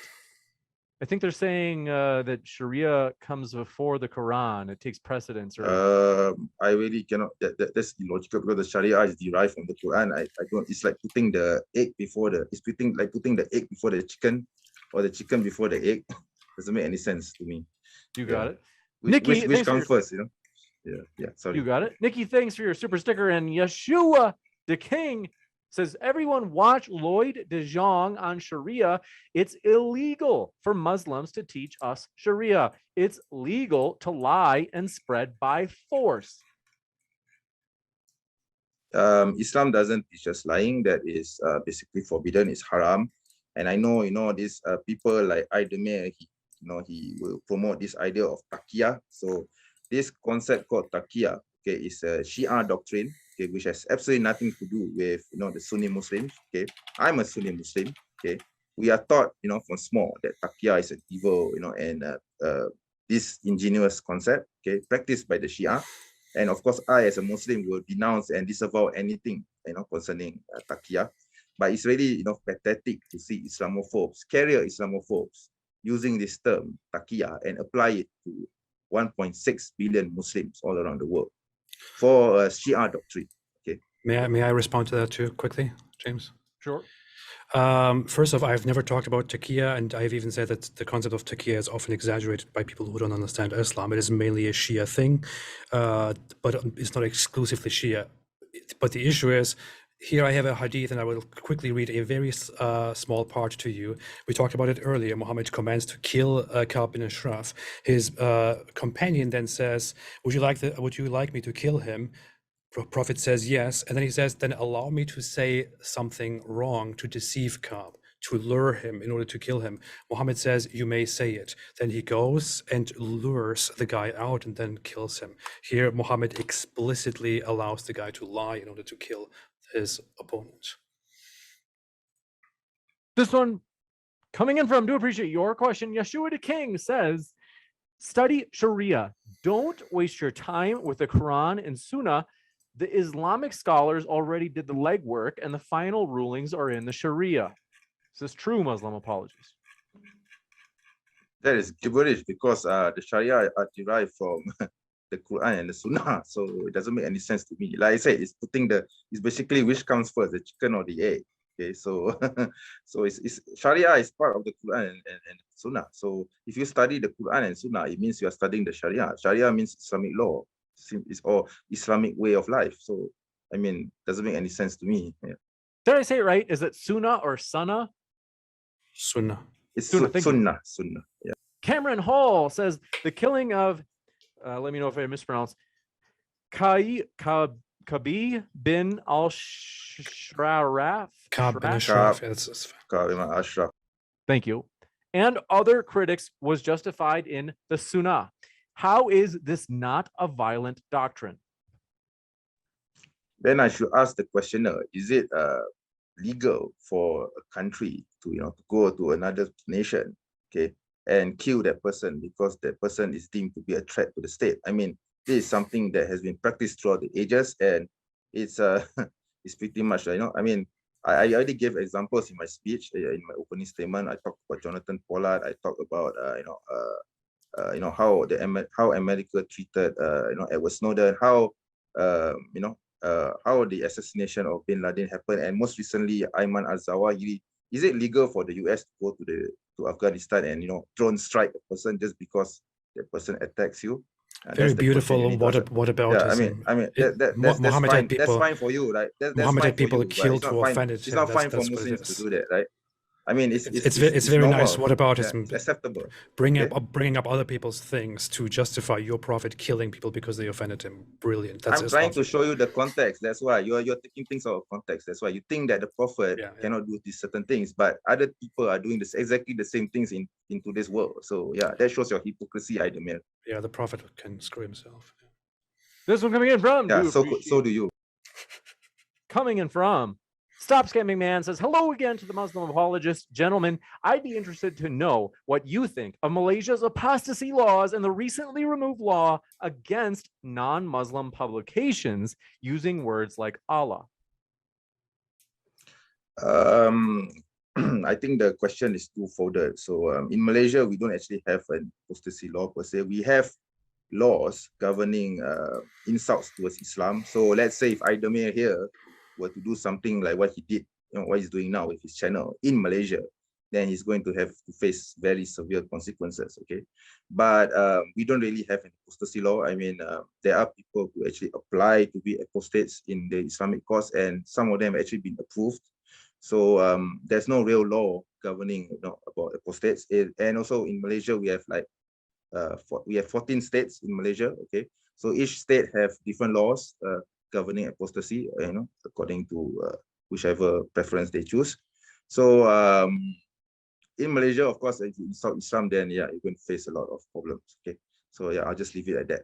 So the second question is, sorry, I need to answer this, sorry, James, okay? So the second question was, second part of the question was about Allah in, the usage of the word Allah in non-Muslim publications. I personally do not agree with this, okay? But the reasons by the government is that, it will cause instability and disharmony to Muslims. I don't agree with it, but I'm not in power, so I can't do anything about it, all right? You got it, and thank you very much for your question. This one coming in from Nemesis says, AP, would Islam win a medal in the Victim Olympics? Well, I think it does a good job. I mean, from the very beginning, the whole idea is we are oppressed, the others are oppressing us because they are not letting us oppress them. And in this example, in today's debate, you have seen the very same thing. MENG says we can oppress you, but that is okay. It's not oppression when we do it. But when you dislike our oppression, then you are an Islamophobe, boo-hoo. So, and then I'm accused of being disrespectful. Wow. This one coming in from Franco True Hello says, what does Islam say about James, I think he wanted to respond. Oh, go ahead. Yeah, so yeah, I mean, okay, so where do I begin? I mean, if you are talking about Muslim victims, I think, I think Muslims who have won the Olympics for Muslim victims, not apostates. I mean, how many apostates are actually being killed in the world today? Probably close to zero, right? So if you look at history, right up from the, I would say from the end of the Caliphate right up to now, okay, of the Ottoman Caliphate, there were many Muslims who are being killed. Okay, even now, I mean, it's strange that that you think that Muslims are not victims. When you were talking about the Uyghurs. So I think you're being a hypocrite here. Okay, because you on one hand you try to abuse, try to misuse the issue, the situation of the Uyghurs as some sort of a yardstick to to prop up your position, but at the same time you also try to deny that Muslims are also victims. Okay? So let's get this straight. Islam establishes itself as an empire and declares war on the world from the very beginning, but we are supposed to care about the victims who die as a result of that war against the world. Okay. Yeah, I mean, why should I care about you apostates too? See, that's why you're trying to tell people too, right? You're saying, oh, we are apostates. We cannot be killed because we are for freedom of expression. So why So why are you not helping us? Why are you not helping us? Oh, It's come not. It's not on, us who come on. declare war against Don't the be a world and try to hypocrite. Don't convert be a them. hypocrite. It's not us who Don't be convert a the world by hypocrite. by the use of the sword. But go ahead. You, when you commit apostasy, you're committing an act against the Muslim state. It's really that simple. Okay? I don't care about the Muslim state. Yeah, I don't care about your way of life either. So that's not the point. Okay, funny. Yeah. Okay. Yeah. This one coming in Okay. from, you guessed it, Franco Trujillo says, what does Islam say about the LGBTQ plus community and how they should be treated? Is the question for me? Sorry. I think so. I can answer too if you want to. I don't know if you want AP to answer this one. Sure, let him answer first. I mean, the hadith in the authentic hadith by Islamic standards, Muhammad says, whoever you find doing what the people of Lot did, which is universally understood as homosexual intercourse, kill the one who does it and the one to whom it is done. There's also another reference about driving out of your house those who are effeminate, and he says, curse those who dress like men and women who dress like women who dress like men and men who dress like women. So homosexuals are to be executed under Islam according to Muhammad, and that was the law. So if they practice it, excuse me, that's what he will probably say.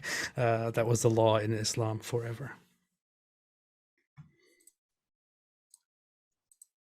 So yeah, should I answer? Yeah, if you want, you sure. I think it was originally for you. Yeah, okay. So basically, the LGBTQ thing, well, I can't speak for other nations, but in Malaysia especially, we kind of tolerate them. I mean, we were talking about earlier about the term bapok, right? So so yeah. So it's something that is tolerated in Muslim societies, but we don't accept it. I mean, there's no particular law, okay, in Malaysia, especially against against LGBTQ, if they practice it in quietly and everything. But of course, if they do it publicly and they openly show off their whatever it is, then yeah, there are laws governing it. So yeah, I can't speak for other Muslim nations. I think other Muslim countries have different laws, and traditions and ethics regarding this. But at the mayor, he lumps Muslims into one monolithic thing, and he seems to think that the laws applies across the board. So each country is different, Idemir. The question was not Malaysia, the question was Islam, and I quoted what Muhammad said and what Islamic scholars rule. So. Yes, the problem is we are not practicing it now. So it's moot, okay, it's academic. Well, that was the question. It was about Islam, not about what you practice now. Yeah, okay. This one coming in from. Yeah. Go ahead. Okay, no man, it's okay. Okay. This one from Bilal Ali says, Islam beat me up and took my lunch money, so confirm it's dangerous. I can confirm it's dangerous. I think they were just joking. This one from Samir Farsain says, AP, do you think people like yourself provoke hate? Absolutely not.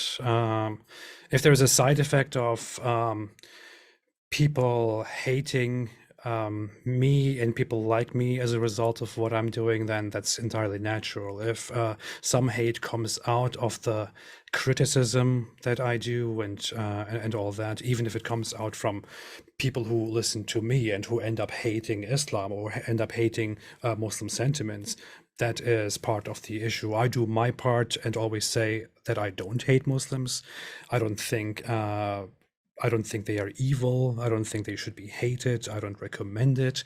I am against it. I think you shouldn't do this. I don't hate people based on their beliefs and ideas. People are simply misguided and wrong and have corrupt worldviews. That's what the issue is.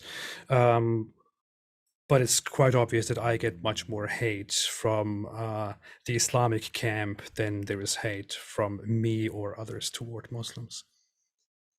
You got this one coming in from Yeshua the King. Says, Imam Ghazali, I think they're quoting them, says, quote, it is legal to lie if attaining the goal is legal and obligatory to lie if the goal is obligatory.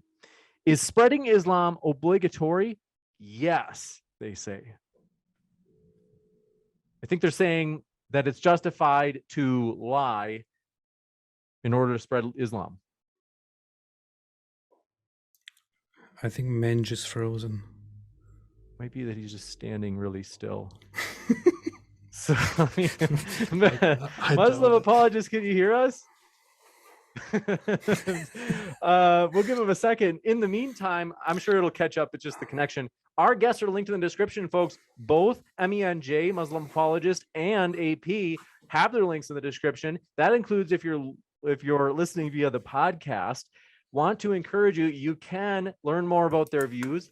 He just entered the waiting room, so I think he's coming in with a different device. Let me see here.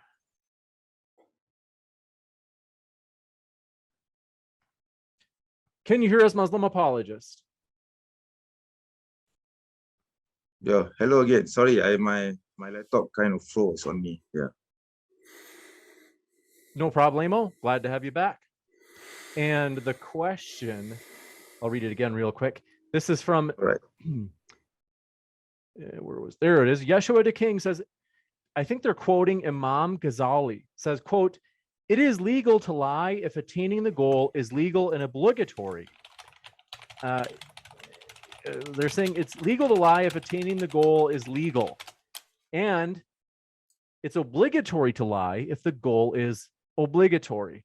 Is spreading Islam obligatory? Yes, they say. So I think they're saying that it's, according to Islam, it would be ethical and okay to lie to spread Islam. What do you think, Menj?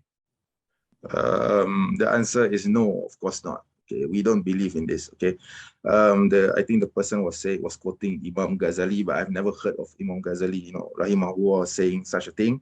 So he needs to give me the reference if there's any. So, in Islam, we don't believe in lying. We don't believe in lying to achieve a certain goal, and we certainly don't believe in lying as a practice. Okay, so lying is a big no-no. Okay, except for certain circumstances such as war, for example. Then yes. Okay, but there are really very rare exceptions to lying, and definitely spreading of Islam is not one of them. I mean, I'm not supposed to lie and hope that Islam will lie about Islam and hope that people will accept Islam because of my lie. That is a sinful act to do, and I find that disgusting actually to even think about it. Yeah. You got it, Ann. Thank you very much for this question. Appreciate it. Yeshua the King says, reliance of the traveler, page 744, quote, permissible lying. I think it's a follow-up to that one. Yeah, that's the book. The book quotes Imam Ghazali. That's not a book of Imam Ghazali, but it quotes him saying that.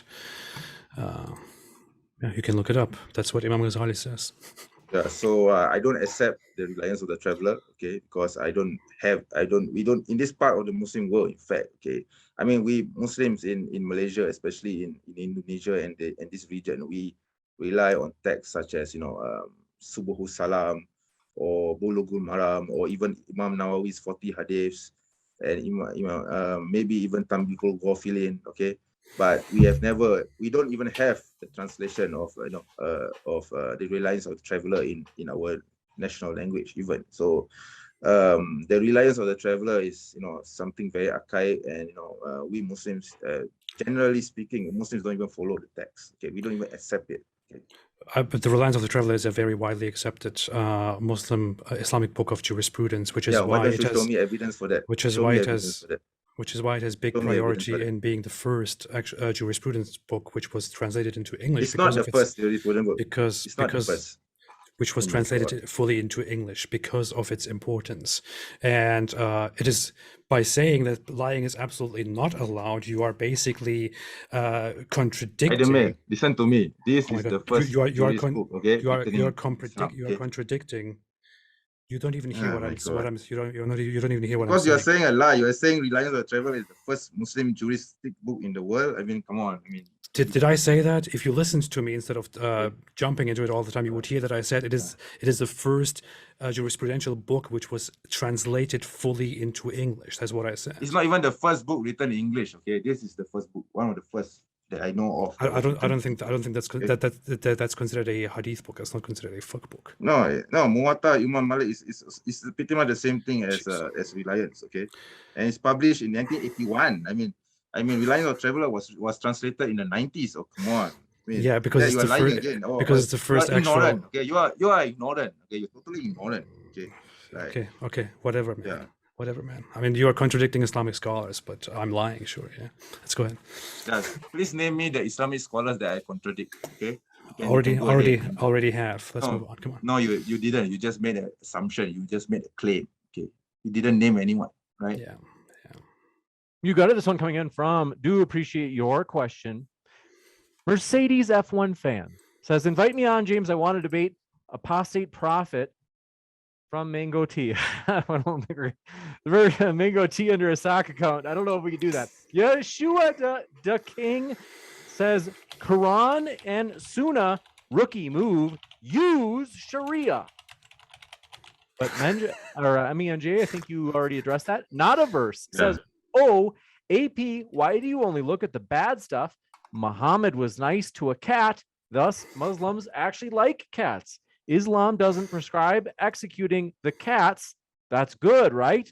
Don't be a cataphobe. I think she's using a satirical argument. Yeah, I'm sure yeah, you know yeah, Muslim apologists. We'll give you a chance to respond. Yeah. I mean, that's one of those examples of Islamophobia. Okay, so this is how Islamophobes behave. Okay, they take something out of isolation and then they twist it to mean something else. And this is how we Muslims are being derided, humiliated, by the likes of this carrier Islamophobe, for example. And it's not strange to me. Yeah. You know what's actually very interesting as a fact to mention, since we are talking about delivering information here correctly or incorrectly. Muhammad Muhammad used to receive revelations supposedly from the angel Gabriel in the Arabic form, in form of seizures, by the way, seizure attacks. And one day the angel Gabriel did not come to him, and he was like very upset, very sad about this, and was like, why is he not coming? I'm so upset, I don't know what to do. So the entire day he spent like that. He went home, and then he realized at some point that there was a dog inside his house. He said, who brought this dog here? And had that dog removed. And then in the evening or the next day, the angel Gabriel, his imaginary friend, actually did come to him. And Muhammad said, why did you not come? I was waiting for you all day. And the angel Gabriel said to him, angels do not enter a house in which there is a dog or a picture of a being. And Muhammad, after this is recorded in authentic hadiths. Muhammad, after this, became angry at the dogs and commanded his people to exterminate, to kill all dogs in the city, so that all dogs were killed. After which he said, from now on, don't kill the dogs except the black ones. But this is actually something that Muhammad did, speaking of animals. This one, we'll give you a chance to respond to that, and then we'll go to the next one. Yes. Go ahead. Thank you. So you see again, this carrier Islamophobe is taking things out of context again. He the killing of the dogs, the culling in the city of the dogs is actually due to a plague carried by the dogs. So you can contradict me all you want, but let me finish. The context is exactly as I said it. Excuse me, let me speak. Okay, so basically, the culling of the dog is a separate incident from the dog being found in the Prophet's house. So the dog being in the house, yes, it denies revelation because angels will not enter the place where there's a dog. Okay, you can disagree with it. But that's basically what you see. It is as it is, all right. And it's a different incident from the culling of the dog. Okay? The culling of dogs in the city of Medina, because at the time there was a huge plague, and the dogs were found to be carrying that plague. So the Prophet ﷺ ordered these dogs to be killed. Okay? It's pretty simple as that. So he's conflating two different incidents and putting it together as one, as though dogs are something evil and something to be derided or something to be killed. See, this is how carrier Islamophobes do. They try to plant these seeds of evil into your mind and warp your impression of Islam. Yeah, that's pretty much it. Yeah, pretty sure that's wrong, but let's go ahead. Yeah. This one coming in from, do appreciate your question. Rob Sanders says, how can Islam be interpreted so many ways if an all-knowing God revealed it? Taliban equals violence. You say it's not violent, though. I think they're mainly getting James. I just so he just accused me of basically lying or connecting things the wrong way. I think it would be very nice if I could quickly set the record straight here by saying, if you look at Sahih Muslim 2105, you will see Allah's messenger did not receive revelations from Gabriel. It was evening. Gabriel finally met him after the dog was gone and said, "You promised you would come the previous night." The angel said, "Yes, but we do not enter a house in which there is a dog or a picture." Then on that very morning, he commanded the killing of the dogs until he announced that the dog kept for the orchards should also be killed, but he spared the dog meant for the protection of extensive fields. Sahih Muslim 2105, exactly as I said it. This one from Rob Sanders. They're saying, if it is an all-powerful God, why are there disagreements in this holy book? If this God is all-powerful, who wrote it? Well, humans are not the same. Okay, I mean, if you look at how Islam is practiced throughout the ages, the first 3 generations, the Salaf, were the pure form of Islam. Okay, and then throughout the ages, Islam spread all over the world. So of course, different ethnicities, different cultures, different traditions, they adopt Islam. Okay, like for example, like my country, in my region, Islam came to the region in the 12th century. So back then we were Hindu Buddhist. So we received Islam without any war, without any army coming into this region. Okay, Islam was spread by traders. So the king of this region accepted Islam, and then it was followed by his peoples. So we have been Muslim for over 600 to 700 years. So how we practice Islam in this region is going to be different from how Islam is practiced in Arabia. It's going to be different from how Islam is practiced in North Africa. It's going to be different from how Islam is even practiced in Europe and America today. So we're not a monolithic group. We are, of various ethnicities and traditions and cultures and worldviews.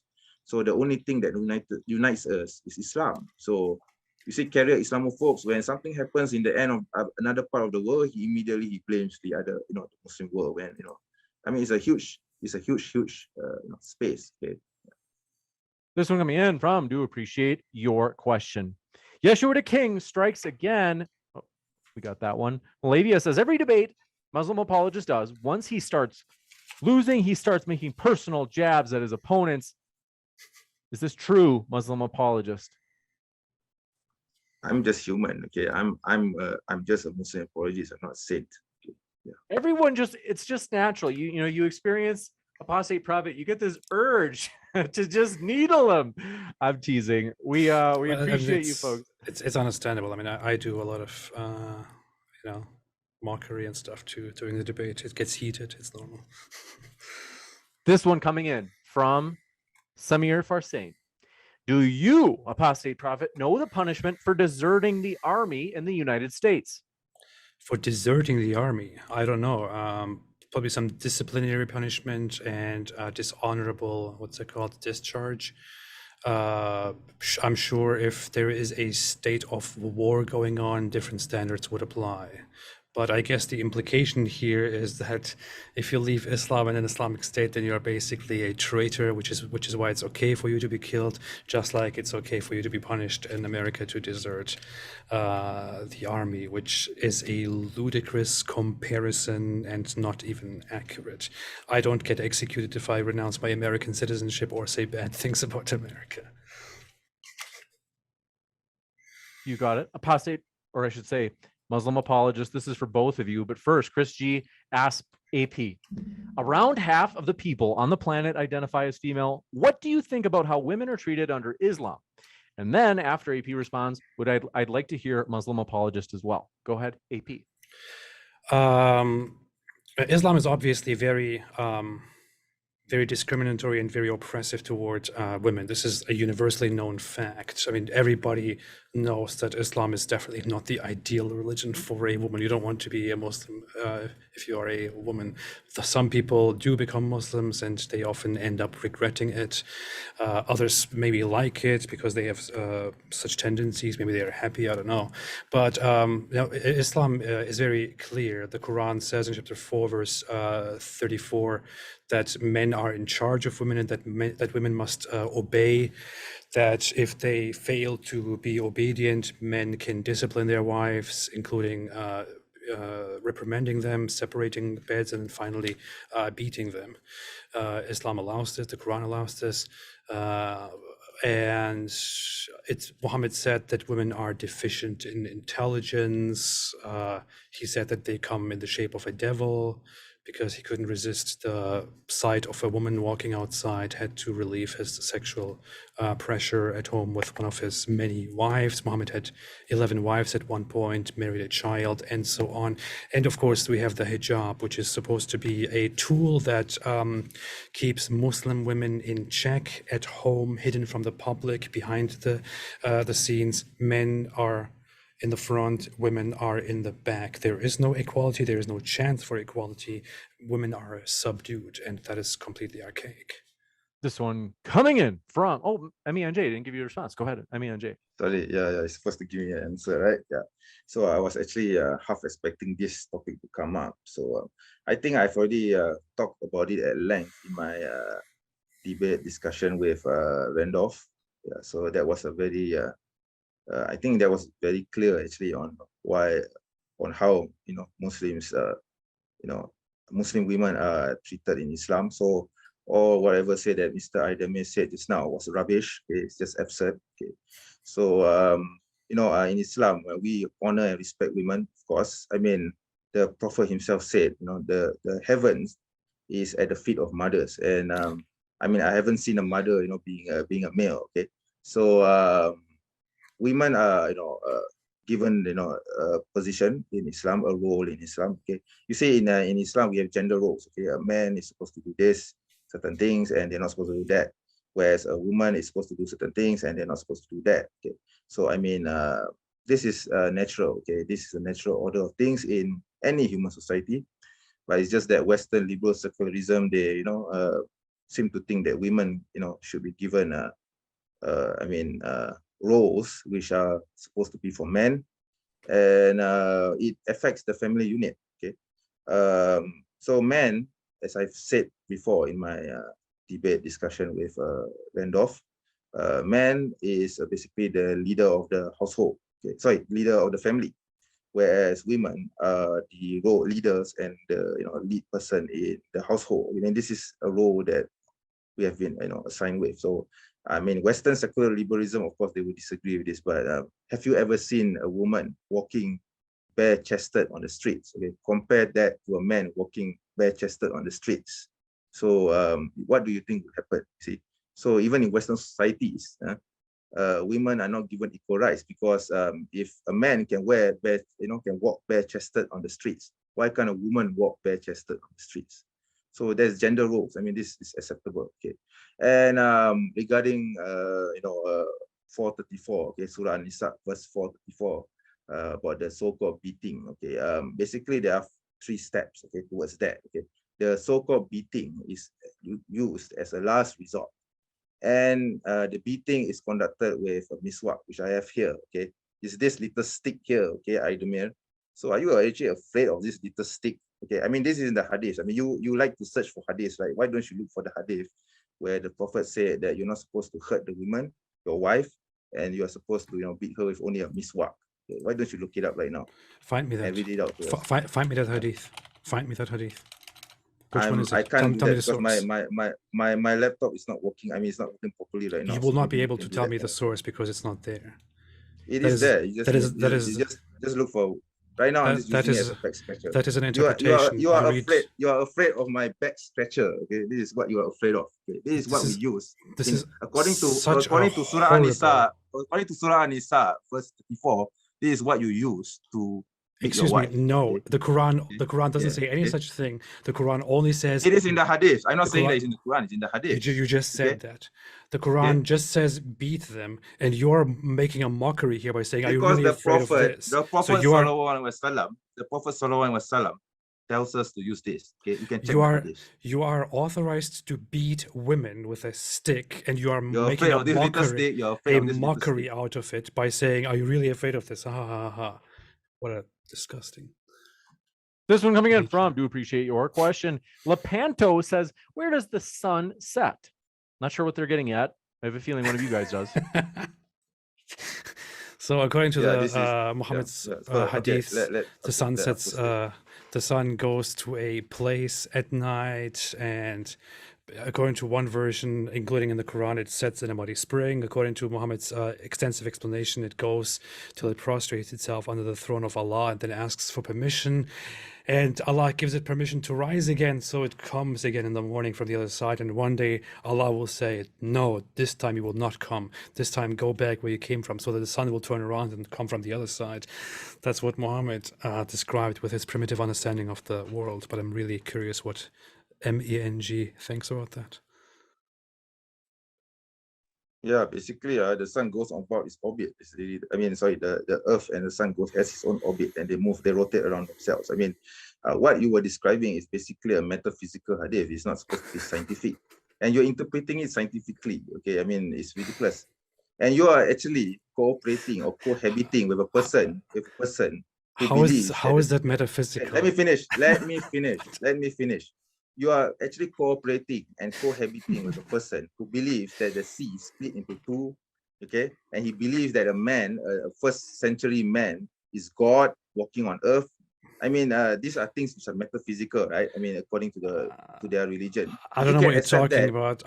You can accept that, but you cannot accept the idea that the hadith is talking about something metaphysical, which is beyond your realm of understanding.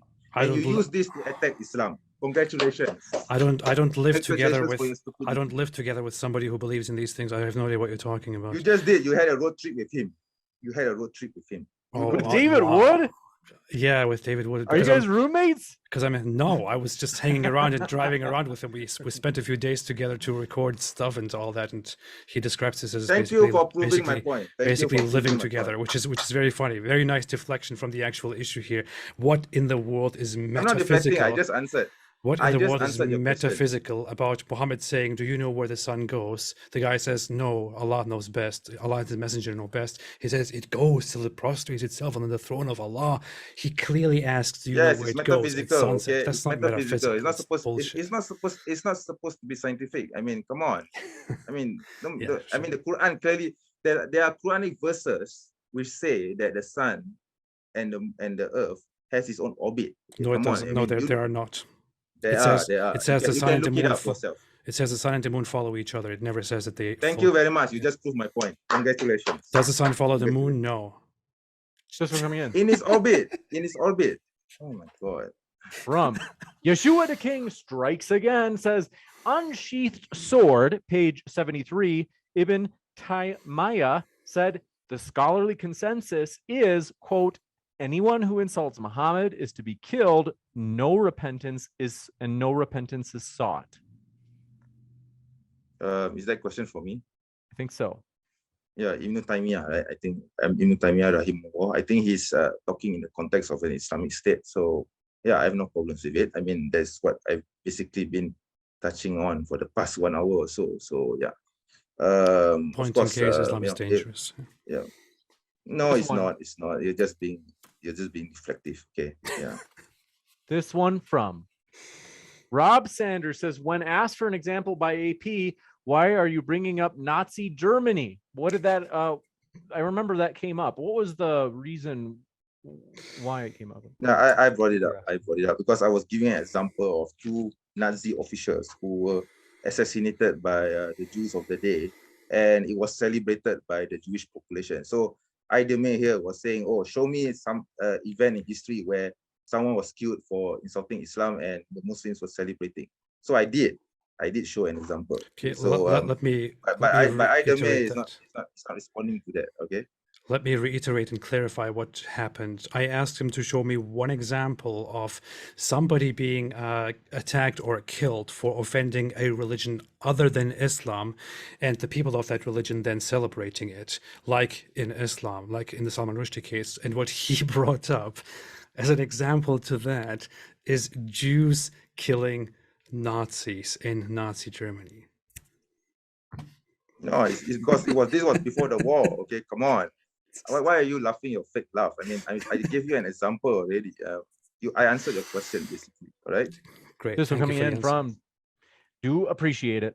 Samir Farsain strikes again, says, AP, I was invited to a boring comedy show and I need to laugh for no reason, like do.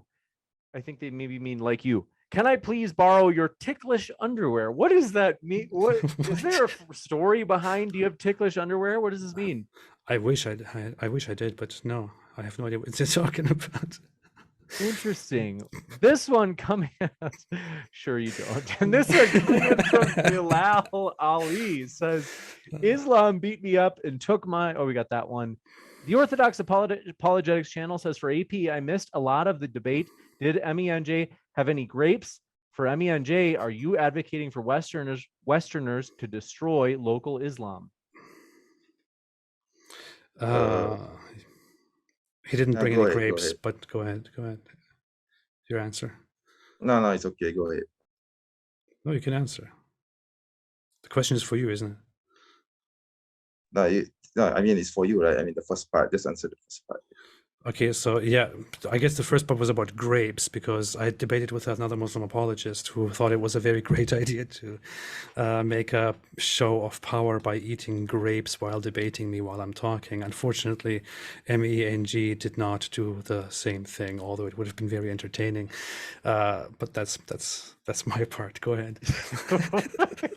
Wait, Yeah. Menj, is it true that as a power move you started eating debate? No, Not me. Yeah, a different Muslim apologist. He's referring to Brother Ali Dawa. Okay. I mean, Ali Dawa. That sounds familiar. Okay, Ali Dawa as a power move. Yeah. Okay. While I'm talking, he had somebody feed him grapes. Yeah, I mean, well, I probably think that I would think that he has his reasons, but I guess I did something similar by showing the miswak. So yeah, the male is afraid of the miswak. Yeah, so totally. Women, okay, so yeah. So can you? Sorry, James, can you repeat the question for me? I didn't remember. Yeah. Oh, they said, for Menj, are you advocating for Westerners to destroy local Islam? Of course not. I wouldn't wish that upon my Muslim brethren. It wouldn't make any sense for me to want Islam to be destroyed in the West. Why would I want to do that? Yeah. Why would I wish? But it's okay if we do that, right? It's not bad if we do that. It's not dangerous. It's okay, right? Why would it be okay? I mean, I would be on the streets opposing you. Okay. This one from Nada. Go ahead. I didn't interrupt. But you say you say it's okay for Islam to basically do all kinds of terrible things to us. So because if you are in the Islamic state, then yes, it's fine. Because what if we establish laws which also oppress Islam and say, hey, Islam is actually bad for society, so we should get rid of it and kill them? Why is that not acceptable? I'm interested to see Western secular liberalism doing that. I would be very interested to see that happening. I'm not advocating for it. I'm just saying by your own logic that should also be okay, and you shouldn't be. Yes, I'm being consistent. Go ahead, do it. Okay, go ahead fine. and do it. Okay. I want to see what happens. Yeah, I want to see what happens. You got it. This one coming in from, do appreciate your question. Notaverse strikes again, says, why does the Muslim apologist wear the red fizi? Let me know if I pronounced it right, which originated in Southern Europe. Worn traditionally by the Christians, it was appropriated by the Ottoman military, replacing the turban. Okay, so this is the fez, okay, Turkish fez. I bought it from eBay from Istanbul itself. So yeah, it's Turkish in origin. There are Egyptian fezes. Okay, so in Malaysia we call this the tarbus, and in the Middle East it's known as the tarbush. Okay, so I don't claim to know where its origins are, but I wear it in respect of the Ottoman Empire, and because I'm facing someone who claims to be Turkish in origin, so I thought it would be a good idea to wear something which reminds him of his culture. And I always do this even in my videos. You will be seeing me wearing different hats. So sometimes I wear the songkok, the Malaysian headgear. Sometimes I wear something from Oman, from Africa. So it's all over the world. So I try to, I have this hobby of collecting hats from all over the Muslim world, and I wear them on my shows. Yeah. Claiming to be of Turkish origin. I don't even.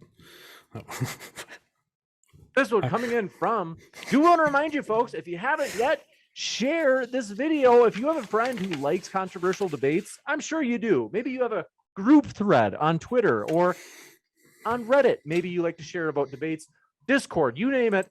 hey, that share button is waiting just down below, as there are many people out there just like us, just as sick as us, who enjoy controversial debates. This one from Yeshua the King says, told ya he's allowed to lie, hashtag killing dogs. I don't understand what they mean by killing dogs. I remember that sounds like that came up before, but I already explained it. So yeah, I mean, it's just Yeah, I presented the correct context, and he alleged no, that I no, you was didn't. presenting the wrong you didn't. context, which I then read, in which the report clearly agrees with my. Yeah, it happened after. It happened way after. Okay, you're just conflating It things says, it clearly says there explicitly that morning he commanded that all dogs should be killed. I just read it to you. No, you didn't. You didn't read another hadith which says that the dogs had Okay. plagues at the time. Do you want me to repeat it? No, don't waste my time. I thought so. This one from Franco True Hello says, if Allah is omniscient, does he know what it's like to be the experience of a submissive woman? I think they're saying, like, if Allah is all knowing, then Allah would have to have the experiential knowledge, like know what it feels like to be a submissive woman as well. Sorry, James, could you repeat the question, because my AirPods just died, so you were cutting off, so I had no problem. Yeah. They had said that if Allah is omniscient, does he know what it's like to be a submissive woman? Or, I mean, theoretically, you could also say, well, go for it. I'll give you a chance to respond yourself. Sorry, the question is Muslim submissive to women? I don't understand. They're saying if Allah is all knowing, then he must know what it's like. He must like have the knowledge of what it's like to be a submissive woman. Like he must have that like experiential knowledge of being a submissive woman if he has all knowledge. That's what they're saying. Doesn't really make sense to me, but I guess he would, because he's the all-knowing, all-powerful being, so he would know. That is why God has given us, or God in the Quran has given us laws, okay, governing the affairs of men and women. Okay, so yeah, I think I answered that. You got it. And with that, want to say, folks, thanks so much. Well, let me get at least one standard question. Is, forgive me, guys, I know we had you here a long time already, but I do want to. Brother Ben said, can you comment? This is for you, Apostate Prophet. Can you comment on Ali Dawa's accusation that you create Islamophobia and that you even create violence against Muslims? Yeah, so I am here always explicitly saying that violence is wrong, that we shouldn't counter Islamic aggression and hate with violence and with hate. I say that these things are wrong for a reason, and we oppose Islam because they are violent and hate, because it is violent and hateful. If we respond with violence and hate and blood, what's the point of opposing Islam? I clearly and openly say these things all the time. I even say that I don't hate people like Ali Dawa. I just think that he's dumb and misguided and whatever it is. While he and Muslim apologists openly say that people like me should be executed, and that they are proud of that under an Islamic state. So they actually openly support oppression and violence against apostates and so-called Islamophobes and whatever it is, whereas I oppose it, but allegedly it is me who creates hate. That's how that works, is a real mystery to me. This one from Caden Puckett. James, can I respond? Sorry, James, can I respond to that? Sure. To that. Yeah. Okay. So yeah. So of course, yeah, I know of the clip where they made a musical out of Ali Dawa's statement, right? So yeah. Yeah, I don't mind repeating the same thing. I mean, if you are such a pussy that you don't think that apostasy laws should be applied in a Muslim state, then yeah, so be it. But we as a Muslim, I'm a pussy because I don't want laws under which I would be executed for leaving my religion. You are such an idiot. Yes, in an Islamic state, may I remind you, because you are not in an Islamic state. That is why you are pretty much running around. Your religion your religion is a dark thing in this world. Your ideology, whatever it is lousy, stupid, and ridiculous. Okay? Great comeback. This one from Caden Puckett says, thanks, Caden, for pointing out. For real, if there's anybody else who's super chat I missed, we're getting to this one right now. Caden says, AP, Doesn't the Christ Church Manifesto say on page 35, quote, Christians, let our lives be stronger than death to fight against the enemies of the Christian people? Ask yourself, what would Pope Urban II do? I believe it does say that. The issue is it also says that is only one section in where he also addresses other people. He says to conservatives, to Christians, to Antifa and communists, and some other group to this. So he has a separate message for each one of them, in which he basically says, let's do this, let's do this. He even says to Muslims. I believe there's even a section below that where he says to Muslims, why don't you do this and this and this? Let us this and this and this. Does that mean he was inspired there were by? no sections. Does that mean he's inspired? I'm talking. There was no subsection. I am talking. Does that mean he's inspired by conservatives, by conservatism, Christianity, Antifa and communism and Islam at the same time, because he addresses all these different factions? No, the guy is just talking to different people. The book clearly explains that he's inspired by political, racial motives. And to the question, are you a Christian? He clearly says, that is complicated. I will let you know when I know. Is that something that a religious Christian would say? Definitely not. So I mean, it's absurd to say that this was inspired by Christianity. And also, we have to come to the following challenge there. Even if that guy were inspired by Christianity, which is certainly not true, do you find Christians approving of this or celebrating it? No. Do you find Muslims approving and celebrating attacks against people who offend Islam? Yes, abundantly. Can I respond to that? Go for it. Okay, so yeah, as usual, sometimes I wonder whether you're a closeted Christian or not, because you seem to be an apologist for Christianity most of the time. No, I'm just merely correcting your facts. That's it. I don't think so. So I think the commenter made a good point. So there is a section in that manifesto where it talks about Christianity and the Crusades, okay, and that he's doing it for the glory and the honor of Christianity. So yeah, I mean, you can shake your head all you want, but you can read the manifesto for yourself. And there's no sections about Muslims, okay? But his actions pretty much speak for himself. So it doesn't matter. Do you really want to challenge me on that and bring out the source again to just prove you wrong? Okay, fine. Just open the manifesto and you can read it. Okay, so all right. His actions actually speak for itself. So yeah, I mean, he murdered 81 people, I think. Yeah. Let me find the manifesto and quickly see what it says. Okay. See if I made that up and lied about it or not. Let's see.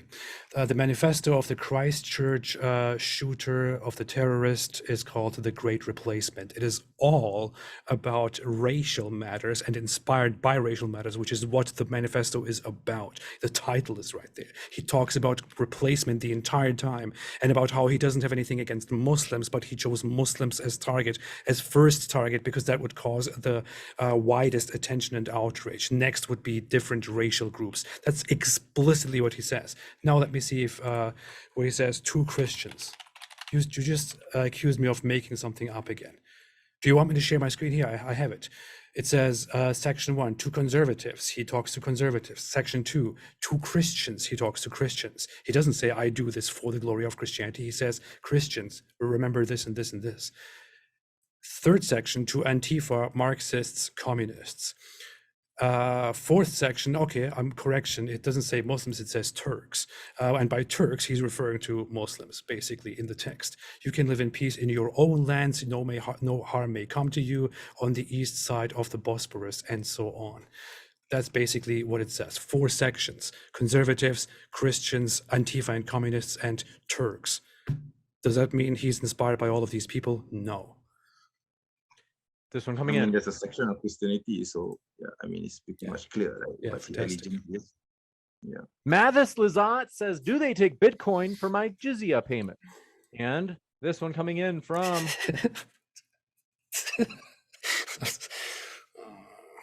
this one from Caden Puckett says, Apostate Prophet, are Christianity and Judaism more, 1, coherent than Islam, and 2, encouraging of peace, education, and fairness compared to Islam? So one, are they more coherent? One, are they more, you could say, ethical? Coherent, peace, education, and what? So Fairness.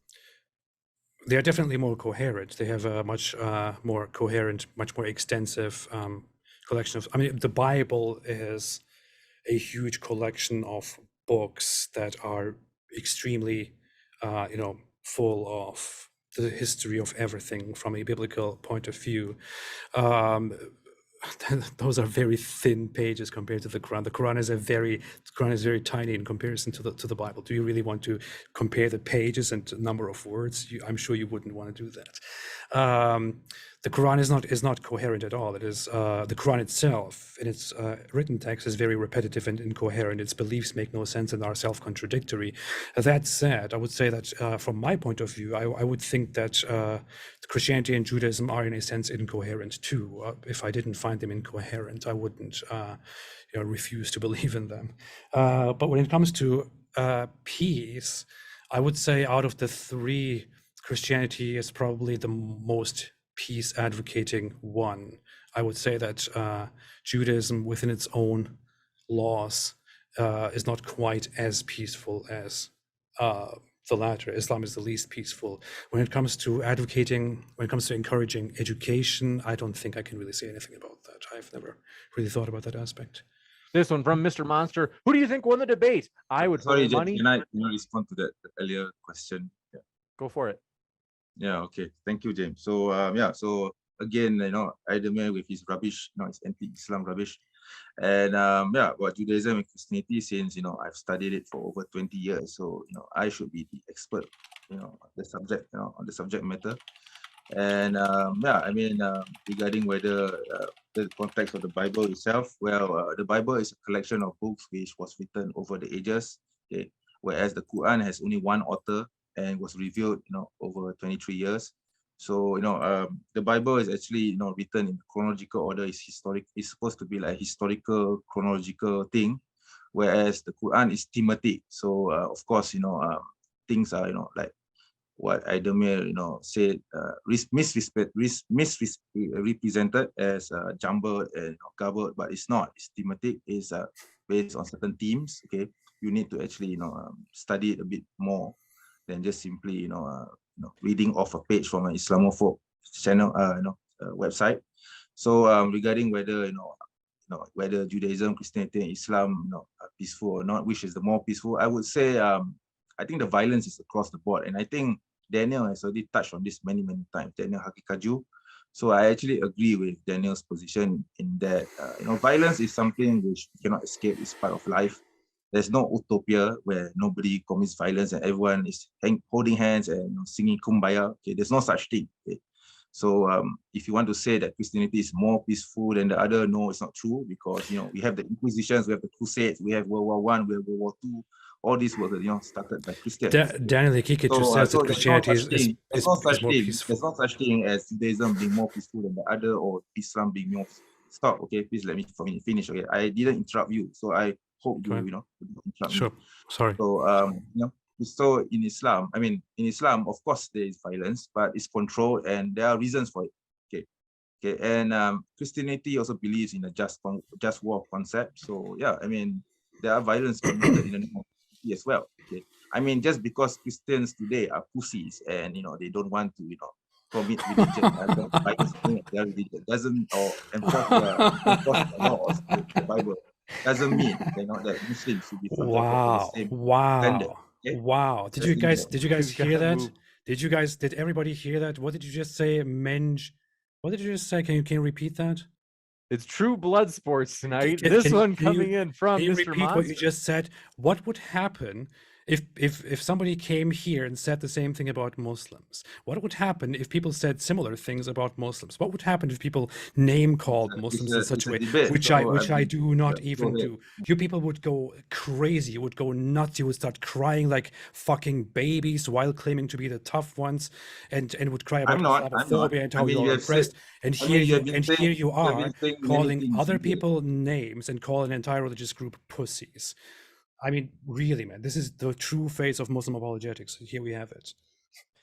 This one coming in from, do appreciate your question. Mr. Monster says, who do you think won the debate? I would put my money on Apostate Prophet. You have a fan out there, AP. Me too. Malavia. Thanks for your the support. first time, yeah. Appreciate it. And Helper of Man says, are concubines allowed in Islam? Can they refuse their master of sexual relations? On this subject, I have to admit that I'm not too learned on it. Okay, so I'm not too learned on it. So I don't think I can, answer it You aren't properly. learned on anything. You are a complete idiot who has nothing in his brain, who attacks the entire conversation. All right, hold on. Whenever a fact is brought against you start making assumptions about my education because you have nothing informative to say because you are an idiot. Menj. James, can you please let me answer the question? Okay, thank you. Go ahead. I have no respect left for you. You're a bastard. You're an We gotta let him at least speak. bastard. You are a moron. You are a fool. Okay, you are a fool. Okay, you are just a liar. Okay? You are a carrier Islamophobe.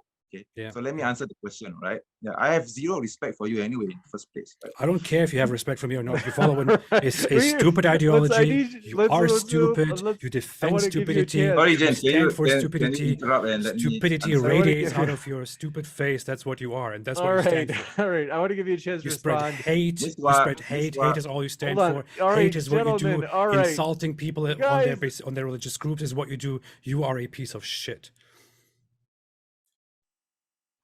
You're afraid of the miswak. Let's not forget that. Okay. What's happening? You are done today, man. You are done today.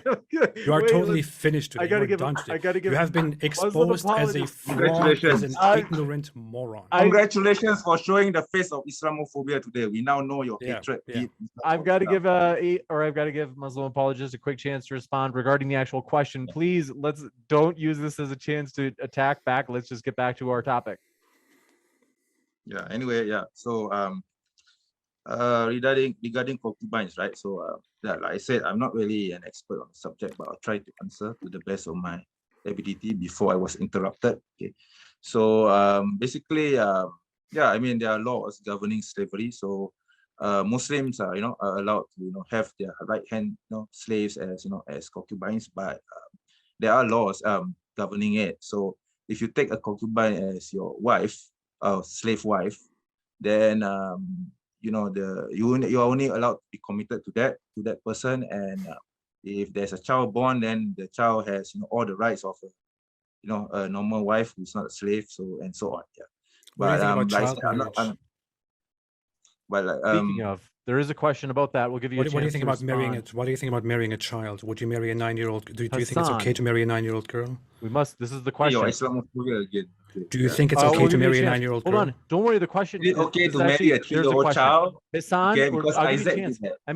This is the question. It's exactly that question. Hassan Syed. So you get to respond, but I just want to read this question. They said, Hassan Syed says, why does Islam think that a man in his 50s, namely Muhammad, having sexual relations with a 9-year-old is okay, but listening to music is bad? How is music worse than child molestation? Go ahead. Okay, so I'll answer the issue concerning music, right? Okay, so personally, I personally don't have any problems with music. Okay. Because that's totally. I want to give him a chance. Can you let me answer? Come on. My God. I mean, you're afraid of a miswak. Let's not forget that. Okay. So going back to the issue, okay, about music, right? So I personally do not have any problems with it. Okay, there are many what we call khilaf, okay, differences of opinion regarding music. So I follow that school of thought where music is not haram, it's not banned. I listen to music all the time, and in fact I listen to Eminem. Okay, Eminem is one of my favorite singers. Okay, hip hop rappers. Okay, so yeah, I have no problems with music. So like I said, the issue is in dispute among different Muslim communities. Some Muslims say that it's banned, some say it's not, some accept it, some it's not. So it's across the board. Okay, but in my school of thought, it's allowed, and there's no problem with it. And I think music is something which is natural and human, okay, to enjoy. Okay, I mean, it's like eating. Okay, it's food for the soul. So without music, how will we go through life, okay, without music? Okay? I can't imagine a world without music. Okay? So coming back to the issue regarding the Prophet Sallallahu Alaihi Wasallam marrying Aisha. So, carrier Islamophobes, they take this out of context. So they say, oh, the Prophet married a 6-year-old and he consummated the marriage at 9. Therefore, your Prophet is a pedophile. But no, that's not true because you take it out of context. And during the time of the Prophet Sallallahu Alaihi Wasallam, no one ever complained about it. Okay, no one ever questioned it. No one ever derided him for it. It was an accepted, practice in the Middle East, especially in what we are talking about 1,400 years ago, by the way, right? So, many cultures practice this, okay? And let's not forget in the Bible, Isaac married a 3-year-old Rebecca, okay? Rebecca was 3 years old. Show me where it says in the Bible that Rebecca was 3 years You can old. check it in the Talmud, okay, for yourself. Yeah, I'm not You just said in the Bible. Show me where it says in the Bible. Please don't interrupt me. Okay, please don't interrupt me, Miss What afraid. Okay, you're afraid of me. You want me to hit you with this? Okay. So you make claims, and I ask you to back them up. Where does it say in the Bible that she was 3 years old? Let me finish first. Okay, so Rebecca was 3 years old, and Isaac married Rebecca when she was 3 years old. And you don't see Islamophobes talking about it because you know why? Because they are haters. They hate Islam. So if the Prophet Sallallahu Alaihi Wasallam, was doing something which is normal during his time period. Okay, I mean, come on, back in those days, people were herding sheep, and it was an agricultural society. So, women were expected to get married when they reached puberty, and Aisha fit the bill. Okay, she was, she reached puberty when she was 9. Okay, so that is why the Prophet waited 3 years. Let's not forget the Prophet Sallallahu Alaihi Wasallam married Aisha when she was 6 years old, and he waited for 3 years before he consummated the marriage. Why do you think he waited 3 years? If he were a pedophile, he could just sleep with her at that moment. Okay, so this issue was, I recall, learning about this issue back in 1999, 2000. I mean, it was back then the internet was Wild West, so there wasn't many people, talking about it, but it came from there. So, pretty quick here. Yeah. Can I respond to this issue because I think it's a very crucial thing. It's an extremely crucial. As long as we don't get too bogged down, because we do have some. Okay. Well, if you're going to respond to it, well, then first off, can I have the last? Sorry. James, can I have the last say after that? Yes. So bringing up the Bible is of course a very nice deflection. There is no source in the Bible which actually says that Rebecca was 3 years old, but we established that already. The issue is Muhammad was 50-something years old when he married a 6-year-old girl and consummated the marriage, meaning had sex with her, penetrated her, a 50-year-old man when she was 9 years old, taking her to bed, a little 9-year-old girl and having sex with her. That is your perfect human being prophet. It is not some random guy who lived in an environment in the stupid 7th century Arabia where people didn't know how to live. It is supposed to be your perfect moral guide for all mankind, who should not be affected by his environment and what people do, but rather should set an example for all mankind to follow. And what he does is to take a little girl to bed and penetrate her when he is an old man, and you cannot bring me a single source in which it says that that was only something of that time, which is why Muslims today, like Daniel Kikichu and maybe probably you, say that it's entirely acceptable. So finally, do you think, or do you not think,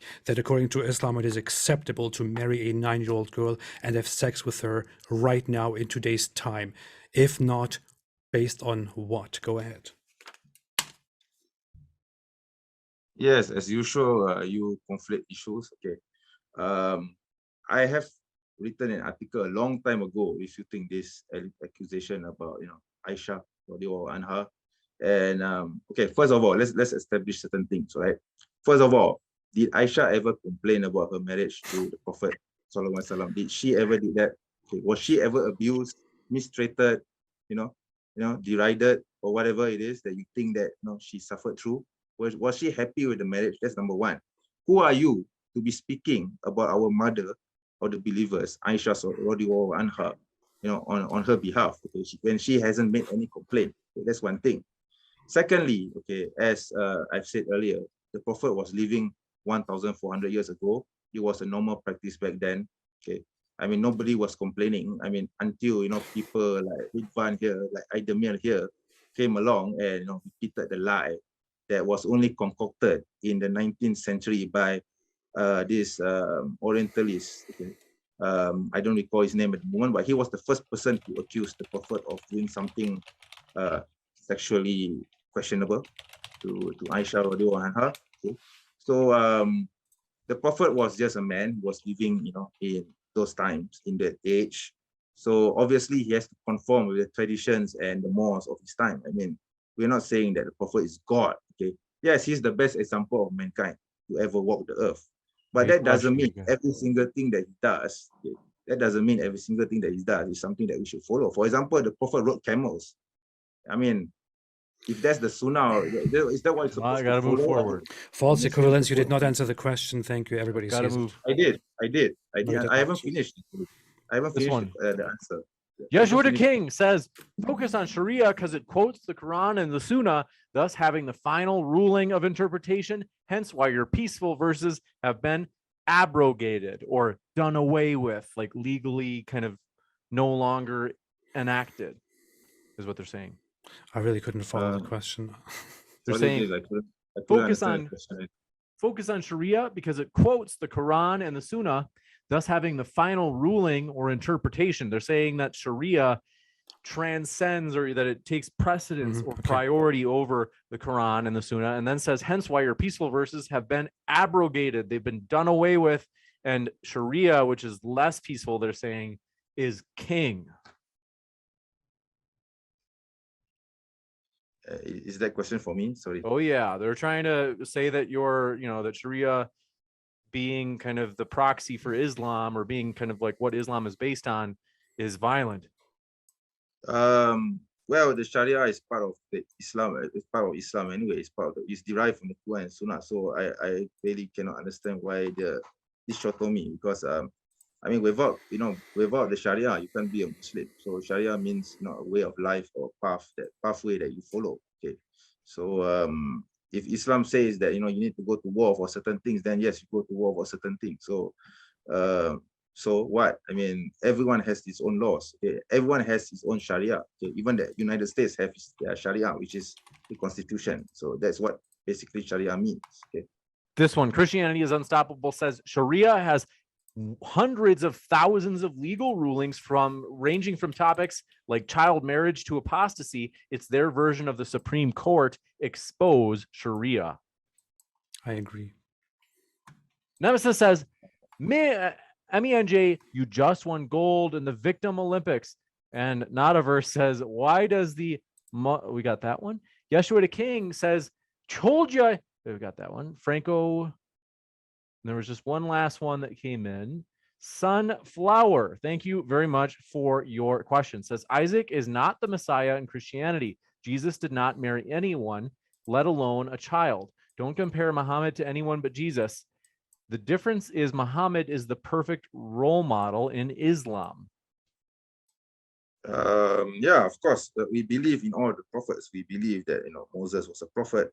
Isa alayhi salam, or Jesus is a prophet. Muhammad sallallahu alaihi wasallam was a prophet. So, I mean, we treat them all equally. We don't, distinguish between them. So, yeah, I mean, Jesus has his own pathway. He didn't get married. Yeah. So, what does that mean? I mean, does that mean that we Muslims, shouldn't get married too? I mean, or Christians shouldn't get married too? No, of course not.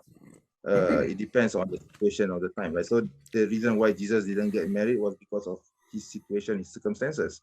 If it were, and we Muslims believe that in the last day, when Jesus comes down to earth, we believe in the second coming too. So we believe that when Jesus alayhi salam will come down to earth in the end days, he will get married and he will have children and he will pass away and he will be buried next to the Prophet sallallahu alaihi wasallam. That's what we believe as Muslims.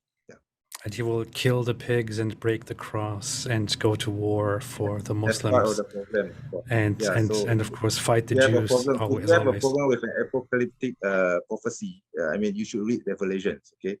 Yeah, so I find it very funny that Muslims always claim to be very believers of all the prophets, but then you don't actually know anything about the prophets because you have no scripture which tells you about the lives of the prophets. You have a few prophets in the We Quran, do, we of do. which the life stories are very short, cut very short in a very dumbed down way. You don't accept the Bible as a source. So. This one coming from Zagros Ozcan says, AP, you've educated yourself well in these matters. It shows, referencing left and right, bam, bam. And you had a fan out there. Nemesis says, congrats. We got that one. Mark Reed says, resorting to violence to solve your problems does not make you strong. It makes you weak. Yes. Can I Well, I answer think that? they're referring maybe to the back scratching stick that you were talking about hitting people with. Or to Islam handling society with violence and that being justified because it's for our own good. But yeah. What do you think, though, MENJ? I want to give you a chance to respond. Yes, yeah, thanks. So I guess was he talking about the miswak, the stick? Or Oh, was he I talking think about that's violence? just my best guess. They didn't mention it, but I'm not sure what it might have Never been mind. something else. All right, James, never mind. I'll just cover it on the basis of whether he's talking about the miswak and also talking about the the concept of violence in Islam. Yes, I'll answer both, right? So regarding the miswak, okay, which Idemir here is afraid of, okay, the little stick that I was shaking just now. So the miswak is only to be used during the last of circumstances. So there's, like I said, there are 3 steps towards doing that. So first of all, and also the reason is because, let's say, the wife is rude to the husband or being, basically what we call nushuz, okay, or disobedient to the husband. So the first step is to, first of all, admonish her. Then the second step is to separate your bed from her. And the third step and the final step is, if she still is disobedient, then you beat her with a stick, okay? The point is to humiliate her and to make her realize that it is wrong for her to be disobedient to the husband. It's really that simple. It's nothing to do whatsoever with violence, like what you see in American societies where, or in the Western world where, people are being beaten black and blue, okay, due to Western secular liberalism, right? So second part of the question, which is violence in Islam in general. So, I mean, Islam doesn't apologize for this. I mean, basically, I think you have heard what Daniel Haji said about violence in Islam. So we don't deny that violence exists in Islam, but it's not something which, you do at your whim and pleasure. We don't use it to oppress other people. We don't use it to force other people to come our way of life. We don't use it to, demean or humiliate people. We only use it if there are extreme circumstances as a very last resort. Okay. Like for example, let's say if the country is being attacked, for example, I mean, are you just going to, turn your right cheek and let your face be slapped? No, of course you're going to go to war. So it's that simple. Okay. Two points to very quickly object. The Western world is actually statistically seen significantly by a huge gap more peaceful and has much less violence than the Islamic world, which is publicly available statistics known by everybody. And the other part is, yes, Islam does establish a system in which people, especially men, are turned into mentally weak guys in the name of establishing authority. I mean, Jay, I'll give you a really short last word, then we got to go to the next one. Yeah. So again, the carrier Super Islamophobe is, conflating things again. So it's not because men are weak, which is why we admonish the wife, because it's because, she's disobedient. And yeah, like I said, it's a last resort. So it's not. We try to avoid that. That is why the first 2 steps come into place before the final step, right? So usually it might, it might be resolved earlier than expected. So it doesn't mean that, we just go ahead and, beat the wife. When okay? this one, empty, we must have got to do this. We've got so many this questions is that empty, got to so go you use forward. This one from Zagros Ozcan says, Mr. Apologist, I ban you from the M&M fan club. And Isam Aulad. Sorry, can I respond to that? Yeah, can I respond? Yeah, I really love that rap god, by the way. So yeah, I mean, sorry, you can't ban me for Eminem, my Eminem. Okay. This one from Isam Alad Ali says, how come Allah did not preserve one interpretation of Islam and the Quran and rather allowed hundreds of different sects with different interpretations? Well, it's the nature of humans to distort and change and reinterpret the message which God has sent to us, which is why we have so many religions in the world. Okay? It's not just Islam, which is divided into many sects. It's also Judaism, it's also Christianity, it's also Buddhism, it's also Hinduism. It's all basically all religions in the world suffer from this. And it is it's imperative upon the person to, of course, study the religion and learn the right path. It's really that simple. So I mean, I've dedicated myself to studying religion. So yeah, I mean, I rediscovered religion back in my teens. Back then I wasn't really that religious, but later on, okay, thanks to people like Ademir here, before him, that is, I realized that Islam needs a response, and I decided to learn my religion again, and that is why I'm able to refute people like him. And I intend to make this a career, okay, for until the end of my time, to stop people like him, okay, from spreading their filth about Islam. You're doing a fantastic job. This one coming in from, do appreciate it, Well, Ray yeah. Cosby. Says, Muslim apologist, what would you add to the Quran to stop followers from attacking blasphemers? I don't have to add anything. It's already in the Quran and Hadith. So yeah. You got it. And let me just double check. I think we've gotten to the end of the question list. Want to say thanks so much for being with us. We really do appreciate it, folks. It's been a great show. Thanks for all of your support. We're at 374 likes. We can easily get to 400 likes, folks. If you haven't hit like yet, that will help this debate be seen by more people, as really YouTube does recommend it more, and it's more likely to get ranked. In other words, more people are more likely to see this debate if you hit like. So if you thought your side won, you thought your side was more persuasive on this particular question, hey, great reason to hit like, as more people will see this debate. But want to say, most of all, thank you so much, Muslim Apologist and Apostate Prophet. It's been a true pleasure to have you guys with us tonight. Folks, they're linked in the description. Want to remind you, you can learn more about their views, and that includes if you're listening via the Modern Day Debate podcast, as all of our debates end up on the podcast, and we link our guests in the description box there as well. Thank you very much, Muslim Apologist and AP. Thank you so much. Thanks, everybody, and stay away from Islam.